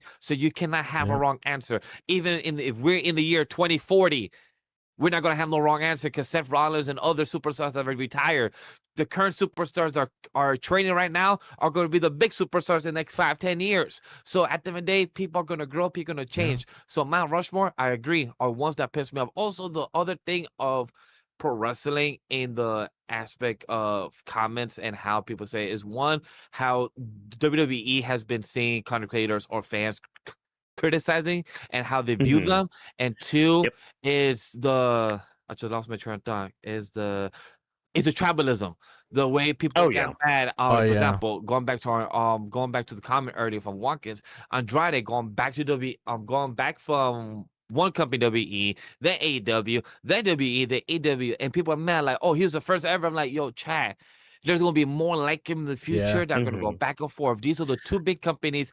TNA are going to secure their TV deal. They're going to be the third big company, and then people are going to be doing this all the time. They change fucking jobs. Yeah, and I think the one that always sticks out to me, it's fairly recent too. It's when Blake Monroe made her jump, because so many people, and again, I don't mean to like point fingers at a side or anything, but I mean, let's be honest, there was a side. A lot of the tribalistic people from the AEW side, like, immediately turned on her and were just calling her crap and like doing all the, like, saying all this other stuff. And then, you know, you had the other side that was just like, oh yeah, she's finally in WWE, yeah, she's out of that crap company and all that. And it's just like, okay, well, it doesn't work on the other side either, with all the WWE drones that are out there. And I feel bad for even saying that term, but I mean, that's what people use on the internet, but whatever. But like, then you get the normal people that are just like, oh, look at her chasing her dream. You know, isn't that great? You know, it's like, because it's my dream to be in that damn company. And she's doing well for herself at the moment. I mean, she had a banger match of against Jordan Grace this past weekend in that steel cage. Yeah. Like, I mean, I saw that bump she took. Oh my God. Good job on you, Jordan Grace. Now get up to the main roster and let's get some work going on you. But that's just the thing, man. Like, there's so much tribalism with it. Oh, what was that? Oh no, I was just thinking of those teams earlier. That's another girl that could have been a part of that. Yeah, exactly. Like, exactly. But I'm kind of Joe Hendry was one of them too. That they asked him, and they were kind of like, whose side would they be in? Because good comment, Mike Santana said it. You're one door in, one door out. You're one of you guys are with NXT full time, but you was part of TNA more, and one of you guys is working for TNA, but more on NXT. So it's kind of I see the argument, and I see, but then that's why we have the trade deal. I mean, not the trade. That's why we have the cross promotion. Like, are they fully under one contract? Are they on different? So it's an interesting conversation. But that's where tribalism, because people get mad. Oh, the true home of Joe Hendry is NXT. No, it's now the current home is to being like, does it really matter? Can we just play callback? Can we just say, hey, thank you, home? Now this is my new house. People have multiple houses. Kevin Hart has 3 houses. Oh, yeah. Supposedly, he said. AJ Styles at TNA. People always going to look back at that, but he wanted to go follow his dream elsewhere. Yeah, exactly. And side comment, I am kind of glad those two aren't involved, because they kind of, you know, both sides of the same coin, but that's besides the point and all that. I mean, when it comes to just criticism in wrestling, I mean, ladies and gentlemen, just kind of take a step back, you know, and just kind of look at everything in a broader spectrum rather than just your own whole and all that. Like, yeah, sure, you might enjoy Mario more than Sonic. That's fine. Other people enjoy Sonic more than Mario, you know, especially now with like Cross Worlds out, which is kind of better than Mario Kart for a lot of people, but some people still like the new Mario Kart. That's fine too. That's all good. Just like, see, this is when I always go back to a comment and a phrase and even a t-shirt that another content creator known as Brian Zane made when it comes to tribalism and liking other things. Basically, long story short, like what you like, don't be a dick. Yep. That's basically it. Like, if you go into, and that doesn't just go into wrestling, that goes into any media you're in. If you like something, great, awesome. If somebody doesn't like something, great, awesome. Like, have your thoughts, have your criticisms and all that stuff, but just don't be an asshole. You know, like, Yeah. with lack of a better word, just don't be an asshole. You know, it's exactly. fine. You know, is it truly hurting you that I like AEW and drop me like WWE? Is it really? Are we really hurting ourselves? No, we're not hurting That's each the other. thing. Like, does my eyes hurt when I see one AEW on his left shoulder and then one the Wing Eagle belt on the right shoulder of Walker's? No, I think that's just No. cool, just to have two company titles that you will never see. Like, people will say, yo, Edge left AEW. Are we gonna get him in his last match? Look, chat, at the end of the day, if we do get it, awesome. If we don't, Doubt he's it, working, but, you know. filming in a different project in Percy Jackson, and guess what? He got hired in Highlander as well. So congrats for Edge and his acting career going better than where he could just retire as a wrestler and just pursue his acting because he's actually good at it. So Wait. just to see, He's in Highlander? yeah, I think he just got casted in Highlander. Yeah. No, that was somebody. Sauce. That was somebody else. Oh, that's somebody else. Oh, my apologies, Chad. You gave wrong yeah. information. See, don't trust everything I'm here. Yeah. Yeah. See, exactly. Yeah. Okay. Well, I mean, I'm fine with kind of moving on from the conversation because again, we could be here all night just kind of doing all that. But hey, we Be got sure to stay tuned for Sean lot and of Ronan. things. You'll see more of this. yeah. Yeah. Stay tuned trust me, for Jeff, Sean and you will. Ronan. Because oh boy, we'll have some fun when it comes to different opinions and all that. But we're gonna go right now to the greater wrestling media. This segment is used for speaking on news, rumors, big topics with a dose of opinions to really get the conversation going. We got some news headlights to kind of shed some light on. And of course, as always, we're going to start with our injury corner. A couple things to mention here. Jonathan Gresham, he's going to be cleared in a few weeks after having a stroke in August. So it seems like you're doing well. So nice to have you back on the books and all that. Piper Niven's injury, so she's been gone off of TV for a bit. She supposedly had a neck injury, so hopefully she gets done, whatever that is. I know there are a lot of rumors going around saying it was like career threatening, so hopefully everything's fine there. And of course, Jade Cargill, if you saw SmackDown, she got busted open very gnarly, but she only needed a few stitches. She should be back in a couple weeks. Guys, any comments on these injuries that happened? Anybody you're looking forward to seeing, or anything else you may have heard going on in the injury realm? I just would like to say best in recovery for Piper Niven because I enjoyed what she did last year at Castle. I forgot. Newcastle was the what was the event last year? Scotland, where Piper Niven was defending the title. Forgot Clash the and Oh, Clash at the Castle. you're talking about Clash and yeah. Clash it was of the one of Castle. the Yes, classic thank you. classical. Yeah. I appreciate that dropping Whawkins. So yes, so I enjoyed Piper Niven in her small little push that she had. She's been off the TV for the past couple months. We were unaware of it. What Whawkins brought up of the possibility of the neck injury career. Hey, best of luck. Hopefully you have something of a best recovery. Just like you're not the only one. You also have KO in the same type of sentiment. So best of recovery, and hopefully you don't feel too down on yourself in that, because I know, self-esteem and everything. You was getting a right push you finally deserve, and then you just go down. So hopefully that don't suck too much. And Jade Cargill, congrats on you on this part, because a lot of people were saying you're stronger and better than Jey Uso, and I was laughing my ass off that people were like comparing two different injuries on two human beings. It's insane. Like, yeah, online community are fucking wild. How you say, look at that, Jade Cargill continue the match and they didn't have to, change up last minute. I'm like, bro, she hit her forehead right here. Maybe it didn't hurt that much. Maybe it wasn't where she probably got concussed or nothing. Jey Uso literally ricochet himself by the chair and hit himself on the head. Y'all need to understand placement. if y'all don't understand the medical aspect, then shut up. But if y'all gonna just throw assumptions, then like why gonna say, oh, look at that, Jade Cargill is better than Jey Uso and everything? And I'm like, yo, y'all doing too much comparing two human beings and everything. That's I don't enough. understand the full Yo, medical shut up. aspect. Look. I was annoyed because people that Friday night and Saturday like, oh, Jade Cargill is a better warrior than Joseph. I'm like, yeah, that's comparing.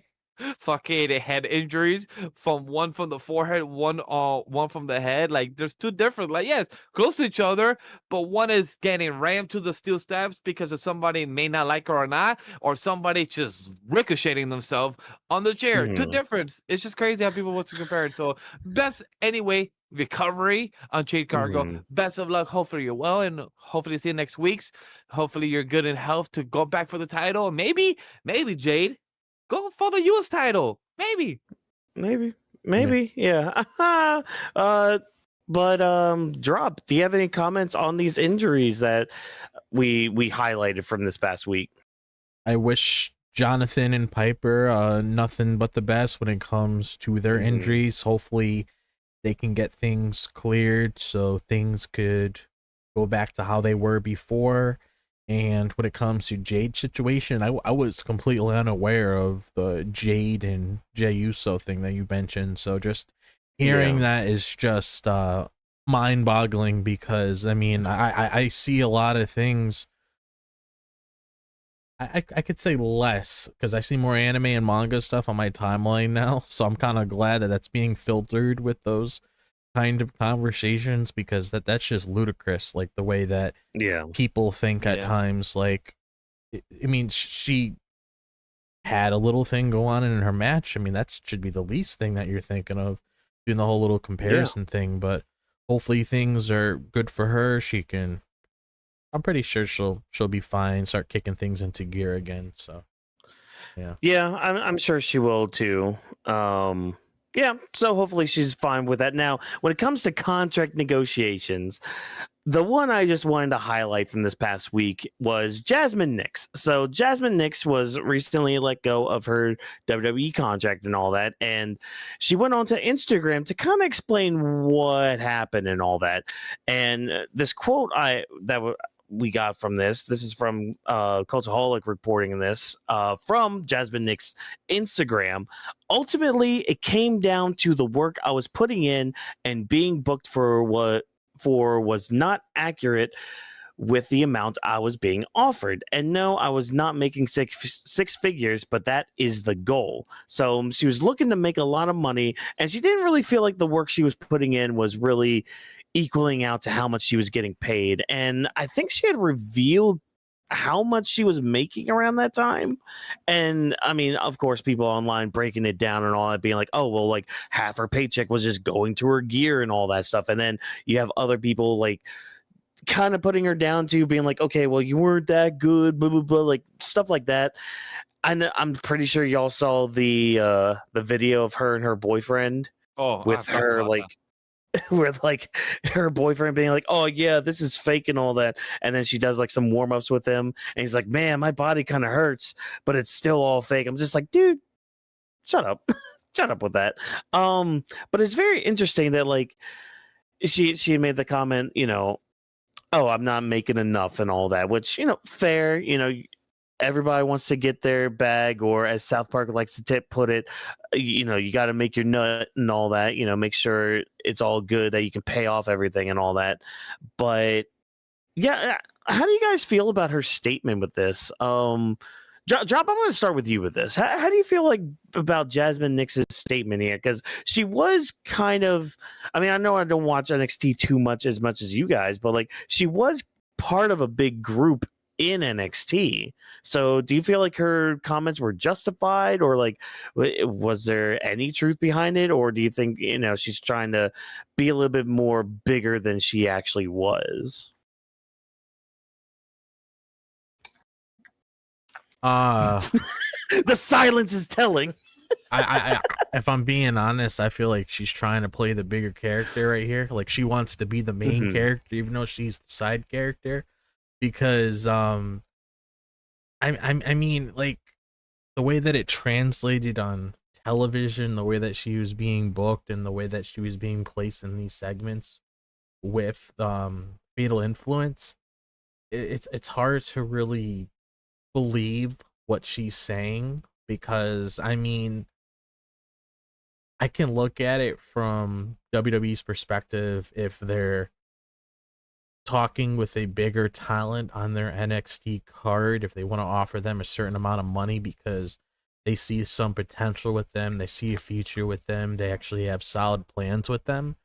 For her, I mean, I'm not sure how Vash feels about this, but between the three of them, JC and Fallon stood out more than Jasmine 100%. Nyx. Jasmine Nyx was kind of just there. Maybe she said a few words in between. Outside of that, she was kind of like that side character that you see in like a movie or a book or an anime or a video game that just says something, gets beat up, says something, gets beat up. So it's like, to me, it doesn't really seem like WWE really saw her true value. So maybe that's, I think the number that I saw was like 75,000 or whatever. Yeah. So it's like, I mean, I don't like, I can understand the other people maybe getting like 100K or a little bit more than that based on their placement and how they're being presented on the television show, but she hasn't, she didn't really do anything special the way that the company was portraying her. So it's like there really wasn't anything there for her to work with. Yeah. At least that's how I feel. I feel that. No, I feel that definitely. But what about you, Vash? Any comments, any words regarding Jasmine Nyx? I hate her boyfriend. Stupid as hell. This man pissed me the fuck off. I'm just being straight up honest. This man, I felt Mark Henry's words. He said it in Busted Open. Mark Henry said, "Hey, we What shouldn't happened? let dumb people in our industry." What happened?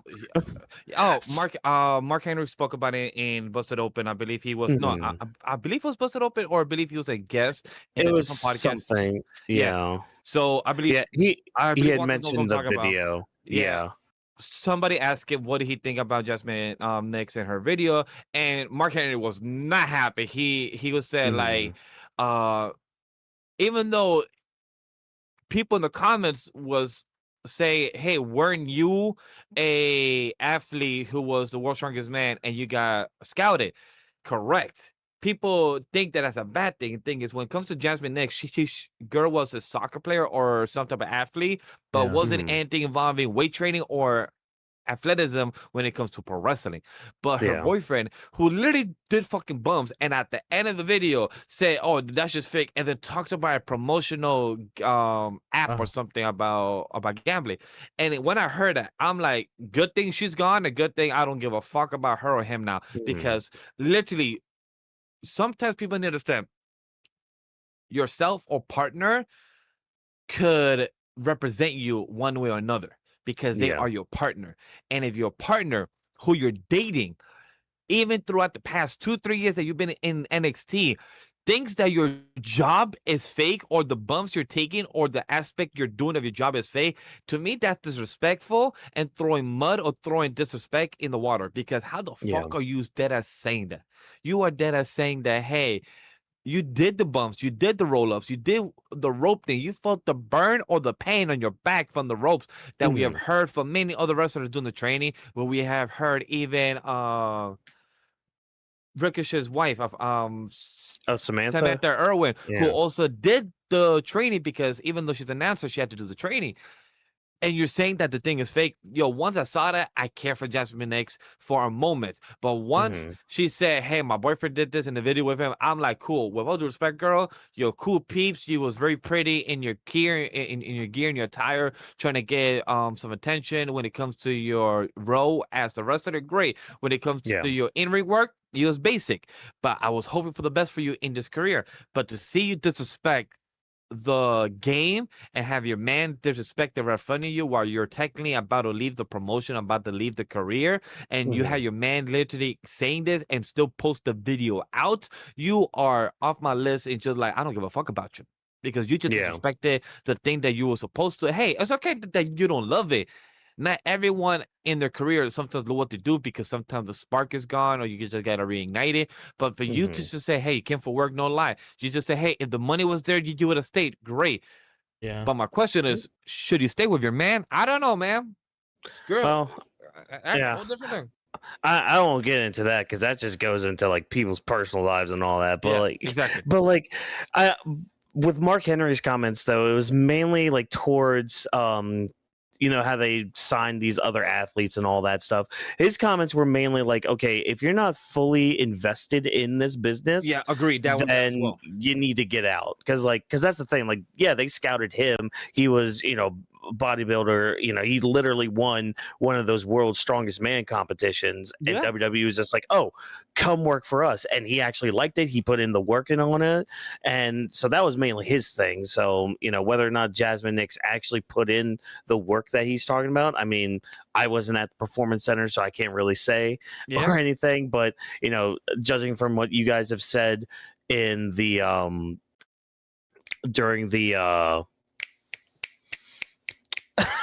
talking about her and all that, yeah, just like just during this conversation and all that, like I could tell, like, okay, yeah, she didn't really improve much on TV and all that. So plus, if I could add the new girl that they added to Fatal Influence, I think it's a better addition. I don't know if John wants to talk more about that, but to me, that's a better I will addition. take your word on it. Because when it comes to Jasmine Nyx, I don't know if she barely ever spoke. Maybe she did one or two lines, but the girl that was into that conversation, into Fatal Influence, the new person that actually helped, JC Jane win the match of NXT No Mercy, she actually had more conversation, story being involved, and she included herself and made herself feel important. Much better than JC Jane has done in the past while, that I can remember.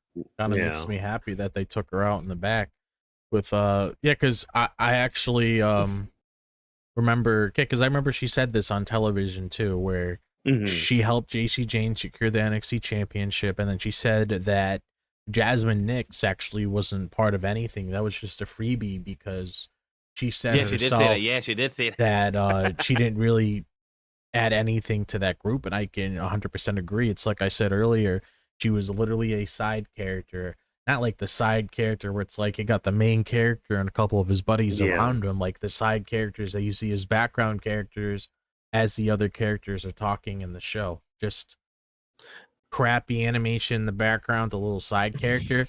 That's pretty much who Jasmine Nyx was, because they literally she didn't really add any value. Fallon did a lot. JC Jane did a lot. That's why she's in the position she's in now. Lonnie Reed, which is more than likely going to be added to that group. She made a statement. She made herself feel special and everything. So it's like, obviously things are kind of being put out there for a reason. If you don't feel passionate about this and you got things going on of you and your own personal life, if you're significant other and everything, which now that the spark is there, I kind of remember other things that went on with that, and I'm not going to dive into that. But it's like, yeah, man, it's clearly not for you. And you could sort of tell that sometimes when you're watching the television show, when some people just aren't built for this. Yeah. I mean, some people are the Sato from 1A in MHA. Some people are the Deku. It just depends on who you are. You could be the almost insignificant side character, or you could be the main character, which is going to be my transition to some other news stories we have. One that really just kind of tears my heart asunder, ladies and gentlemen. So AJ Styles was talking to Tokyo Sports, and he says he is quote unquote certain he will retire next year. And the quote used here, I'll probably be at WrestleMania 42 next April, but it's not confirmed yet. Details are undecided, but retiring within the next year is certain. I don't want to expose the not AJ Styles version of myself to the fans. That's the main reason I decided to retire before my body stops working, which I applaud him for, like, stopping before getting too old and not being able to do the things that make him who AJ Styles is. So I really like how he worded it. Like, I don't want to show the not AJ Styles version of myself, because that's just not AJ at all. AJ Styles is the one that does phenomenal forearm and just like moves around the ring like butter and all that. But I do remember him saying, I think it was in the same interview too later on, where he says he's going to want to do more backstage stuff. So like coaching, maybe producing, which WWE, if you want to have an amazing product, do that. Hire do AJ. not You got to. Yeah, do not get rid of AJ on your books. Keep him in your books. Make him one of your producers, or even just a trainer like in NXT. Like, that would also be really good. Imagine an NXT run by Shawn Michaels and AJ Styles. Yeah. Like, amazing. Like, that's a great opportunity. And I do remember us talking about this, I believe, last year or 2 years ago when we did Weebs of the Ring, that AJ Styles said he's going to retire by the time he's 50. Next year, he'll be 49. So he's already at the, like, probably at the end of the year goal. So he just wants to hit that 50, retire, be with his kids. His kids already one's about to enter high school. Sorry, leave high school, enter college. So he's already wants to enjoy with his partner, or just retire, and just probably want to take it easy, like producing, like you said. So to me, that's a great opportunity. Like, if AJ, I know it's sad, because, for example, for anybody that grew up with AJ and John, you're seeing John retire at this current age right now at 225. The next year, 2026, is AJ retirement tour. That is Triple H gonna say it like that? No, is Triple H gonna actually put another gold title on AJ Styles? Who the fuck knows? I would love it if AJ gets that, because he's phenomenal, and he definitely should be a coach at NXT, or a coach or producer in the background, because he deserves to be. Imagine if we actually get AJ as a producer, bro. That would be such great success in who he is and what he does, because I know AJ could do it. There's no wrong he could do. Yeah, exactly. But drop any thoughts on AJ retiring next year? Well, it's gonna suck for sure, because I still remember when he was in TNA. I still remember when he came out during that Royal Rumble, and they did that really weird Kevin Dunn camera angle where they didn't really see him coming out. It was just focused on Roman's face for whatever reason. Just like this close, like. But I'm hoping that they at least, give him what he deserves before he hangs up the boots and everything. And I do take his word for it that he is done here. And if he ends up helping out with NXT or whatever plans that he has in store for himself, I would definitely like that, because I can definitely see him being the mastermind behind helping talent grow, possibly helping produce matches like Bobby Roode is doing right now. So that'd be nice to see. Oh yeah, and kind of sticking with like the whole AJ thing, because at least before he retires, he's going to be able to beat up John Cena once again, because that the match between him and Cena became official for Crown Jewel Perth. So thank God we're getting that. And according to the Wrestling Observer newsletter, so take anything that they say with a bag of salt and all that, but.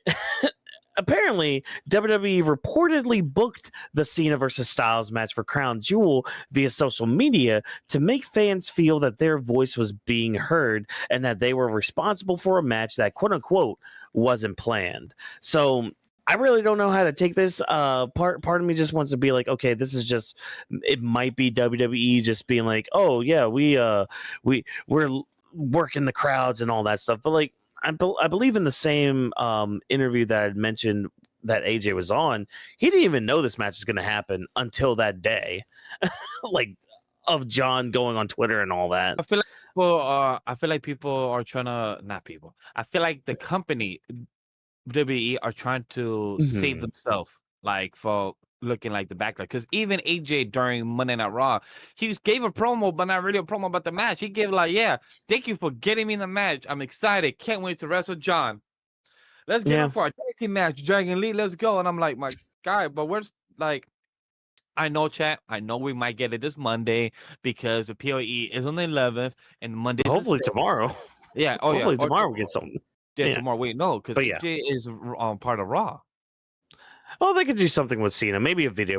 If they at least do a video package, then fine. but Yeah. I would like at least Same, a same good something. promo from AJ. A good promo or something, because I do agree. Mhm. Also, it's crazy that John uses social media, but don't even use it more when it comes to like, hey, I'm not at work at WWE, but The Rock could do it. I can't do it, but hey, I'm too busy because I'm part of like 6 different projects right now with Peacemaker true. promotion and everything else. But hey, that's my only critique with the John Cena Mm-hmm. farewell tour. And also, Chad, quick reminder: remember to have your money saved by October 10th if you want to buy tickets for December 13th to get the Yeah. last tickets of his last match. If you are guys out there, myself and Whawkins will probably be there. Not sure about drop, but me and Whawkins will do our best.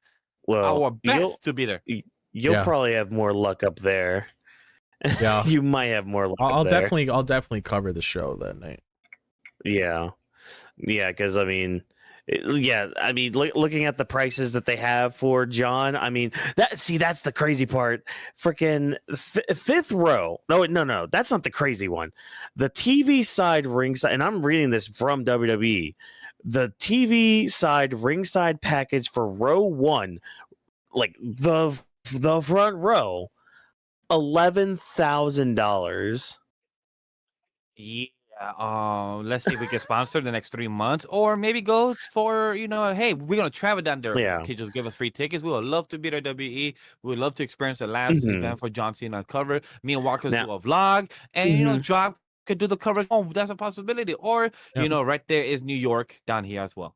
But I mean, I think there is some other things that go into that. Like I think there is like a meet and greet with him for that price. I would have to look into the details with it, but I mean, Drop, that's a crazy price. I memean, even the standard seats are like $250 to $3,000. God damn. Yeah. Like 3K. I don't know about that. I'm just hoping when the tickets do drop, I'm able to get one for DC. Yeah. I want to get there. I'm just honestly hoping that they make this show about him, because if I'm being completely honest here, I'd rather it just be about him. Yeah. Me too. Imagine John has like a tournament open challenge. He just fights like 5-6 different people that night. Imagine. Yeah, hopefully one of them is a certain Obafemi. Oh my god, that'd be crazy. He fights Gunther, Yeah. he fights Oba. And it's okay if he win, lose some matches. That'd be crazy. Just having an open challenge of 2 hours of John, Like that best Oba idea. hitters, and that's it. Yeah, that would be great and all that. But we had mentioned Wrestlepalooza earlier. Yeah, we're never escaping Wrestlepalooza, everybody, because that thing had some horrible implications to it. But some more rumors and innuendos coming from both WrestleVotes and Wrestling Observer. So again, any rumors you hear from any of these sources, take them with bags of salt and all that. But the one from WrestleVotes, so Brock Lesnar apparently is in the books, creatively at least, for Royal Rumble and WrestleMania next year. So the reason I mentioned that, along with this following one about why Brock went over Cena, it's kind of weird because a lot of people thought, oh, maybe Brock and Cena are going to have a round 2 to finish off everything, and Cena can get that win back. It's like, okay, that could be the case, but if this rumor's true,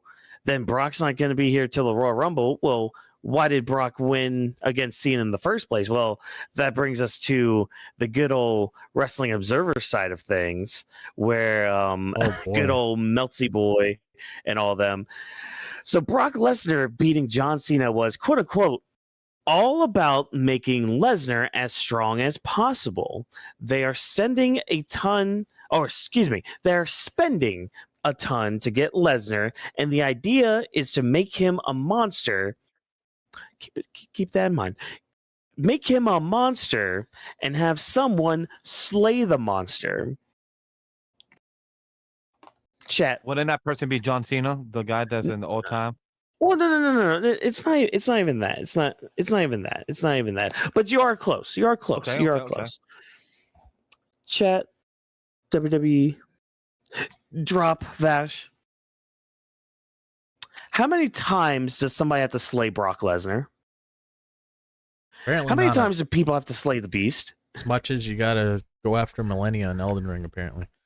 Oh my god. Yeah, I don't understand because that whole thing should have ended when Seth Rollins did it the first time. That was his whole stick. So it's Yeah. like, Well, it should have ended with that last man standing match with which one Roman. was that? Oh yeah, yeah. I Or don't even with understand Cody that. too. But, Yeah, I don't understand I that. agree. Where did he get he's strong? Like, what else you got to prove he's strong? Yeah, it just makes it pointless. Where what's the point for Brock winning over John when I saw also I believe the same to Santi and a few others in the community saying that Brock may be his last opponent or be again his opponent in another would be. match in Survivor Series, and I'm like, I wouldn't want that because he already No. lost him. We don't need to waste another day Yeah. just for John to lose or win. You already show him, Brock, we're good. We need to move on from it because this is John's all best time hitters. Cool. We can't add other dates because John is by his word. So he Mhm. lost to the Beast. All right, cool. The Goliath stays strong. Yeah, I'm not the David. have Oba Somebody beat him else will up. be the David. That's okay. Have Oba Yeah. beat him up. Yeah, please let it be Oba. Please. Oh my Please. God, Oba just Wrestling stole got Take above. that Wrestling got above. fall from grace. it. Oh my god. Or Gunther. Oh my god, Gunther. no, wait. Oh, Oba's finisher is the oh my god, that is the perfect ending for Cena. Fall from oh my it has to be Oba. It has to be Oba. Oh my god, no, now my head can't drop. Why would you do that? Why would you say that? Why would you remind me the name of his damn finisher? Son of a bitch. Oh man. But like I think my thing, why do we need to reestablish Brock as a monster? Yeah, I don't understand Like, that. you heard the pop he got at SummerSlam. People know who Brock Lesnar is. People know what Brock Lesnar is. He would have been fine if he lost to Cena because, hey, Cena's now on that Super Cena run. Maybe Superman should actually Kind of beat deflated it. Do what? They kind of deflated it on that WrestlePalooza a little bit. Yeah, It really did. It really deflated when he got squashed by 5 Mhm. F5s. We were like, what's the point of this? Why are you gonna Yeah. like throw the demeanor? So it's really interesting what they're gonna do with Brock Lesnar on Raw. Yeah. And if he comes back on Royal Rumble, great. Imagine he's the Royal Rumble winner at Saudi. I will not be shocked. I might have to get Don't. up. Why would you put that into the universe? Dude, the thing is, I actually don't know who's gonna win that Rumble anymore. Now that Sammy's on SmackDown, it kind of seems like plans derailed from what I was originally thinking. So Yeah, it's very very weird what they're gonna do. I don't know what they're gonna do. It could just be Punk, yeah, who Punk or was LA. supposedly supposed to win this year. Or oh my god, I would love LA Knight. Yeah. Ah man. But I mean, sticking with some Wrestlepalooza fallout, everybody. Stephanie Vaquer was almost pulled from Wrestlepalooza. She was talking to WWE's Spanish YouTube regarding all of this, and because she wasn't on Raw for a couple weeks, and people were just like, "Oh, where's Stephanie Vaquer?" Well, apparently, as she was talking to WWE Spanish YouTube, what happened was, unfortunately, I had not been feeling well for the past 2 weeks. I was sick, so I did not feel good physically. And on Sunday, the medical team told me not to participate on Raw on Monday. They spoke with the executives, and I was removed from Raw. They also told me that if I could not make it to Raw, I would no longer be part of Wrestlepalooza. So I'm assuming she's talking about the go home Raw for Wrestlepalooza, because that's when they did that quick contract signing in the back that I remember we had all mentioned on the channel and all that. Yeah. Which, she completely understood, but I still felt healthy enough to wrestle. So I did everything possible. On Monday morning, went to the doctor, and by noon, so literally that day she was cleared, like just Which is crazy. earlier that day, which, probably close to their call time too. Yeah. Yeah, You 'cause know? usually call time for them is 2 or 3 p.m., 1 Yeah. p.m., depending on superstar. But I'm very happy to hear this. Sad as well, because I know she would have been very devastated if she couldn't be the main star or be the wrestler for Wrestlepalooza. And if that was the case, imagine if she got pulled. What type of storyline would we have gotten last minute? Was there a substitute? Was there a last minute change? Would Rhea jump in and do something or would Asuka intervene? So I wonder what would have been the backup substitution. And as well, I know there's been a weird backlash compared to her new tattoo. I like her tattoo. That's all I'm gonna say because she's an Aries and a Ram. That's all I'm saying. Yeah. Yeah, I saw that. Too. Yeah. It is what it is. I mean, I think that's like another thing that kind of goes to the whole like big topic we talked about earlier about people kind of jumping the line over a tattoo. I mean, yeah. Ooh, tattoo. Yeah. Ooh. No, it's just that people like people assuming and knowing what it, not saying what it is, but people assuming that hey, she really loves Satan and really loves like the whole devil persona. But I'm like, that's her thing. That is her thing, her persona. But also she is. People need to know that there is symbol. Like I'm a Taurus. My birth is in May. Yeah. Am I gonna get a Taurus tattoo? No. But would I get maybe something around that? Other things related? Yes. But she loves the analogy. Yeah. When it comes to that's Thor, when it comes to the Ram, when it comes to Aries, that they push through all the obstacles. And guess what she did this past week? She pushed through the obstacles and still went better than work and got out what she did. Yeah. She succeeded and came out the champion. To me, it's a win-win. Yeah. Yeah, exactly. And you know what else is a win-win? Because, there's two wins. And when there's two parties that both win, we get something cool. DC and AEW are joining forces for a quote-unquote groundbreaking comic book crossover. So, yeah, the Justice League are going to meet AEW in a 2-issue comic book event with an exclusive preview debuting at New York Comic-Con. So, chat and comments out there, Vash will be at New York Comic-Con, maybe, perhaps. If he is, good, great. Go and meet him, go and talk to him, go and say hi to him. But he has a duty and an obligation to make sure he tries to see this exclusive preview debuting at Comic-Con. Because I love that poster.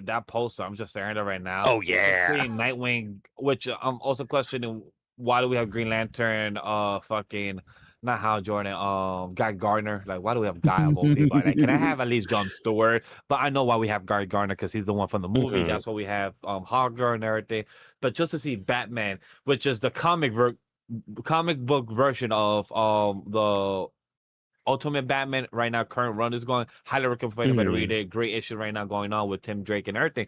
But we don't have the DCU Batman, the one of Elseworld, of Robert Pattinson. So interesting take. But just to see like John Moxley, we have Kenny Omega just right there behind Wonder Woman. Also, is that? Oh wait, he's with a machine gun. That's Darby Allin with a machine gun. For a second, I thought that was Deadshot. Oh my god! Oh yeah, no. Darby's a crazy. Also, oh wait, no. There's another Green Lantern in here. You see where Osprey is? Yeah, John Stewart's in there. Yeah, I totally missed that. Orange Cassidy's right there. So yeah. Oh yeah, Orange Cassidy is there. I'm shocked that he don't got his hands in the jeans while he's falling. True. Yeah, just kind of nonchalant, like. Yeah, like falling. Like I feel like that would be better for the character, but I get it. Yeah. When he's to have the hands out, because a point. But I wish for Orange Cassidy. That's my one critique I just noticed. His hands should have been in the pockets, because that's how technically I feel like Orange Cassidy would have fallen. Also, our girl Tony, she's literally almost in her exact gear, so it's kind of adorable. Good. I mean, they all kind of are, but yeah. Just amazing. Also, CEO is there, which is fucking amazing. Like just seeing all of them there, like all the superstars and everything there. I just noticed there's no Superman, huh? Interesting. Oh yeah, huh? Wonder where he is. No, great poster, great collab. I love this as a DC fan, as an AEW fan, just seeing all the superstars being here, and I'm glad I could name all of them except the one girl behind Nightwing. I don't know her name off the top of my head. Oh, Willow Nightingale. Yeah, Willow. Yeah, okay. So I did not remember her name, but once I hear it, I remember. So Willow. Tragic. I think one of my favorite things that come out of this, there was a meme earlier. It had Batman and it had Christian Cage on it, and Christian's just like, so I heard you used to have parents. Oh my God. I heard you used to have a dad. And I'm like, oh no, that's an interaction I kind of want and I kind of hope is in this. Like, For some reason, Christian Cage is like with Joker or something, and he just walks up to him, just like, "Hey, Batman, I heard you used to have a dad." I love how DC is accepted to do all these crazy stories with other companies. Like DC, chat, you need to hear. DC has done stories with TMNT, Power Rangers, the Scooby Doo Gang, AEW. Like literally done crossovers with other companies with no issues, and they make it work. They don't. Yeah. Marvel don't do this. As much as I love Marvel Comics has keep itself self-contained. They have not done it consistently. We're gonna have a fun discussion next ALP. I don't know if you saw.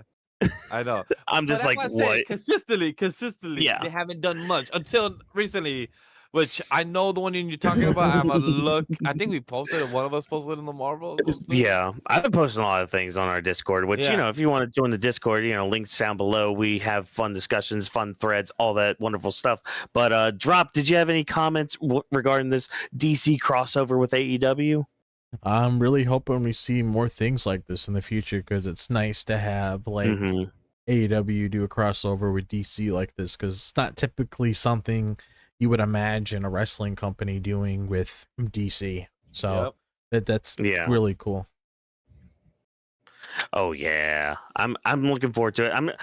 Part of me is kind of glad it's only 2 issues as well, so unfortunately they won't be spending too much time with it, but that means I don't have to keep up with something for too long. But that's perfect. That's like 100 chapters of a story. I'm okay with that. Oh yeah, same here. Yeah, I'm cool with that. But speaking of things that last long, one thing that always lasts long is the Highlander. Oh, that's right. It's good old Scottish people going on there. And who else to play one of the characters in this than Drew McIntyre? That's right. He was cast in the new Highlander movie. This is per Deadline. McIntyre has been handed a role in the reboot of action fantasy film Highlander, playing the older brother of Connor McLeod. Or Angus. Henry Cavill. Basically, he's going to be Henry Cavill's older brother, who's going to be starring in the movie, I'm assuming, as the lead. So this is actually kind of a big role for Drew McIntyre. Like, he hasn't. I know he's done like a couple other movies, but nothing like of big significance or anything. But to play what I'm assuming is the brother of the main character. Good on you, dude.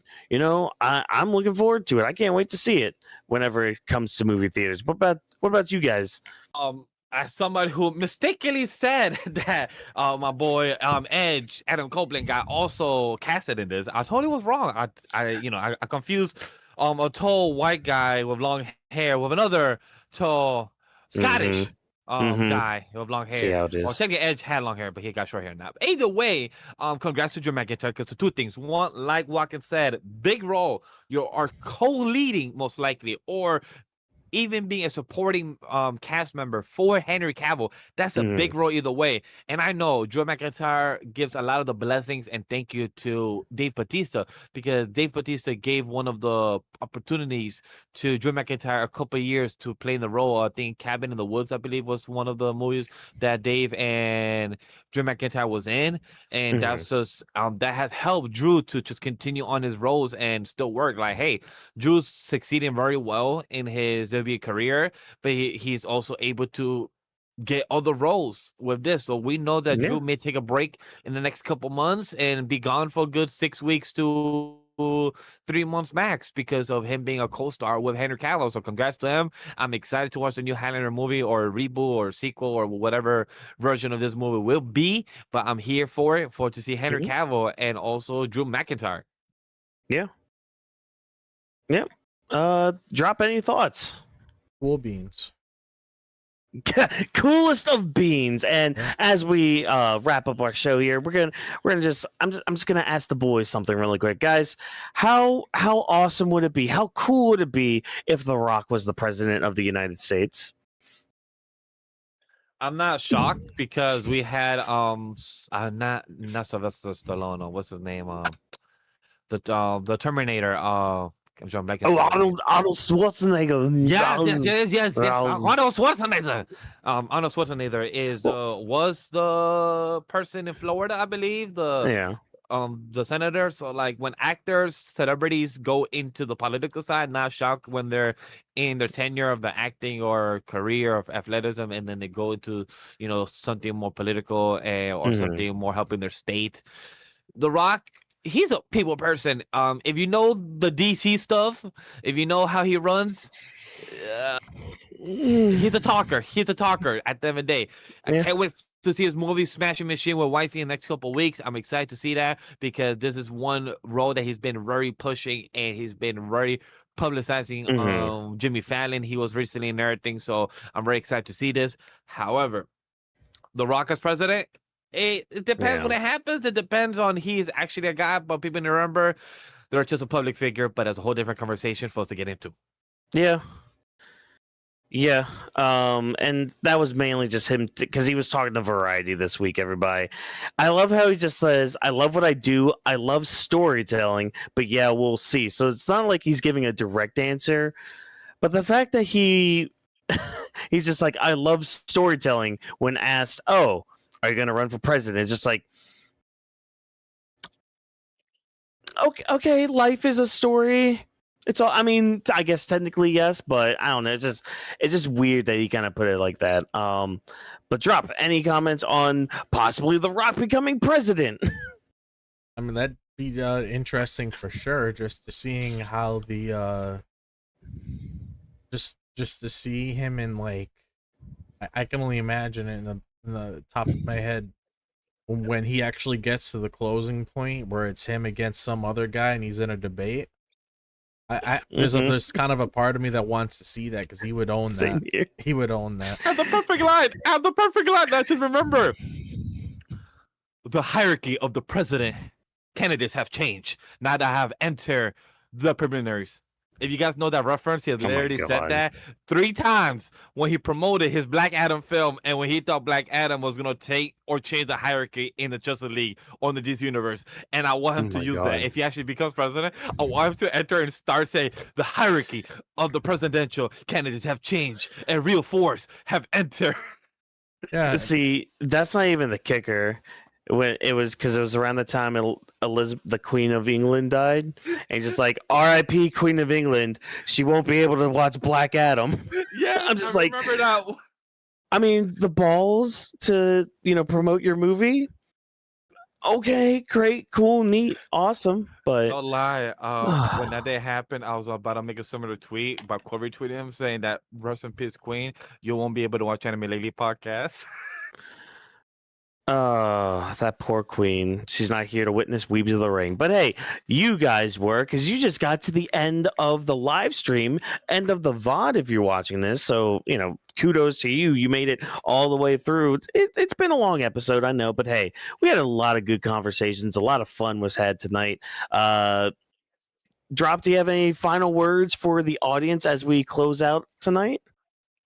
Honestly, I am looking forward to seeing what transpires tomorrow on SmackDown because Monday was kind of rough outside of a few things, but I am looking forward to seeing what's going to be happening tomorrow. So I'm ready to push forward, see what breaks out over the weekend until we get back to our fresh new week. But I don't really have much thoughts outside of what we talked about tonight.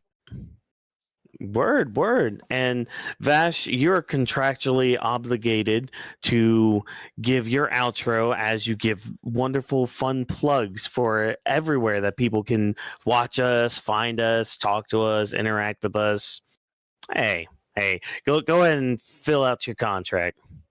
I love how I'm always the one person to do this in every single show. I've I'm done hoping you should have rolled it. I could substitute out like, yo, I already did it for different shows. I've done it. It's in. I've done it before. Oh yeah. No. Oh no, it's all jokes here and there. Yeah. But when it comes to what do I think, chat? Look, I'm excited for everyone to have tuned in for our Grappling of the Week show. This is the fun that we have where we're now obligated to talk about every single part of said show when it comes to NXT, when it comes to AEW. We also gave a quick thoughts like Drop said about Raw. He said, yo, that shit was doggy doo-doo. We can't be excited for SmackDown. We are looking forward to something. Let's see what happens. Because are you excited for round 3 or round 7 of the main event of the Bronze most likely will be main evented for tomorrow's SmackDown versus Randy and Cody. And I bet you Randy might do something. Are we gonna see hints of him questioning the title, looking at the title? Who the fuck knows? Because that's the big question. Did you guys enjoy our critical thinking conversation? How do we analyze? How do we critique it? Let us know your thoughts about that. And we appreciate for everyone watching our content. Our past three, our Raw was 362, our SmackDown 166, our Raw from this past week 196. So we see the love, we see the views. Continue supporting, you guys can. Like we're talking about supporting, how you guys can do that? By one, subscribe. If you see that red button, make it gray. If you like the content that we're making, press the notification. If you like what we're doing, if you want to entertain, like the video. If you don't like what we talk about, if you want to disagree, still just like it. It helps us to know that maybe we did something bad, we say something stupid. But if you want to let us know what you guys thought about this past week of pro wrestling, or thoughts for maybe to have a hot topic for next week, because we do look at the comment section. We do have a segment for Q&A if we had any audience asking us questions. So comment down below of what you guys thought about this week of pro wrestling. And as well, check out the other content. We gave you a little foreshadow, a little tease for Shona Roney that's going to be coming out. All three of the hosts for that show. We also have Animated Elite Podcast comes every Tuesday at 10 a.m. We have every Off the Bench come out Mondays at 10 a.m. So go check out the content that we're making, that we're about to enter the fall season. Animated Podcast, we're about to have a horror theme for this month. We have some guests lined up for October. So we have a lot of content coming out. So check down below all the links of where to find us on social media. Like Drop said as well, his personal content that he drops every Mondays and Fridays. So go check down the comment section below or the homepage. All the links down below. Maybe some streams from Whawkins World Champion from some gaming content on the social media of the company or on his personal channel. One or the other may be coming through. Stay tuned. Without further ado, Whawkins takes us home. Oh, that's right. I'm gonna go home because I have Yote to play. I'm not gonna hold you to it, guys. I need to dive into this game. He's not gonna talk to us on the weekends. He's gonna be like, "Hey, I see you at AOP and call it a day. I see you next week for our free content we have. Weebs of the Ring, Grappling, and also we have Crown Jewel at 8 in the morning. Yeah, it's gonna be fun. It's gonna be a great time. So again, if you had a great time, do everything that Vash told you guys. But I'm going to take time for thanking you for listening to Grappling with the Week. Before we head out, as always, be sure to follow us on all those social media platforms. We are known as Weebs of the Ring on all of those platforms. Be sure to also use the hashtag Weebs of the Ring to interact with us before, during, or after our shows. Feedback is always appreciated as we are nothing without you guys tuning in. Grappling with the Week is presented by Anima We Studio. Thanks to our production team for all of your hard work. Thank you for joining us, and a special shout out for Stu. Things have been getting a lot better for you lately. Even Brock Lesnar was talking to you, but even Roman gave a nice little promo, which, hey, go check that out. That is on WWE social media, and it is a prime good promo. The comments are crazy. That too. They really are. But again, thank you for joining us, and as always, people, have a wonderful time, have a good evening, and we'll see you tomorrow night for the Smack Diggity Downs. Latino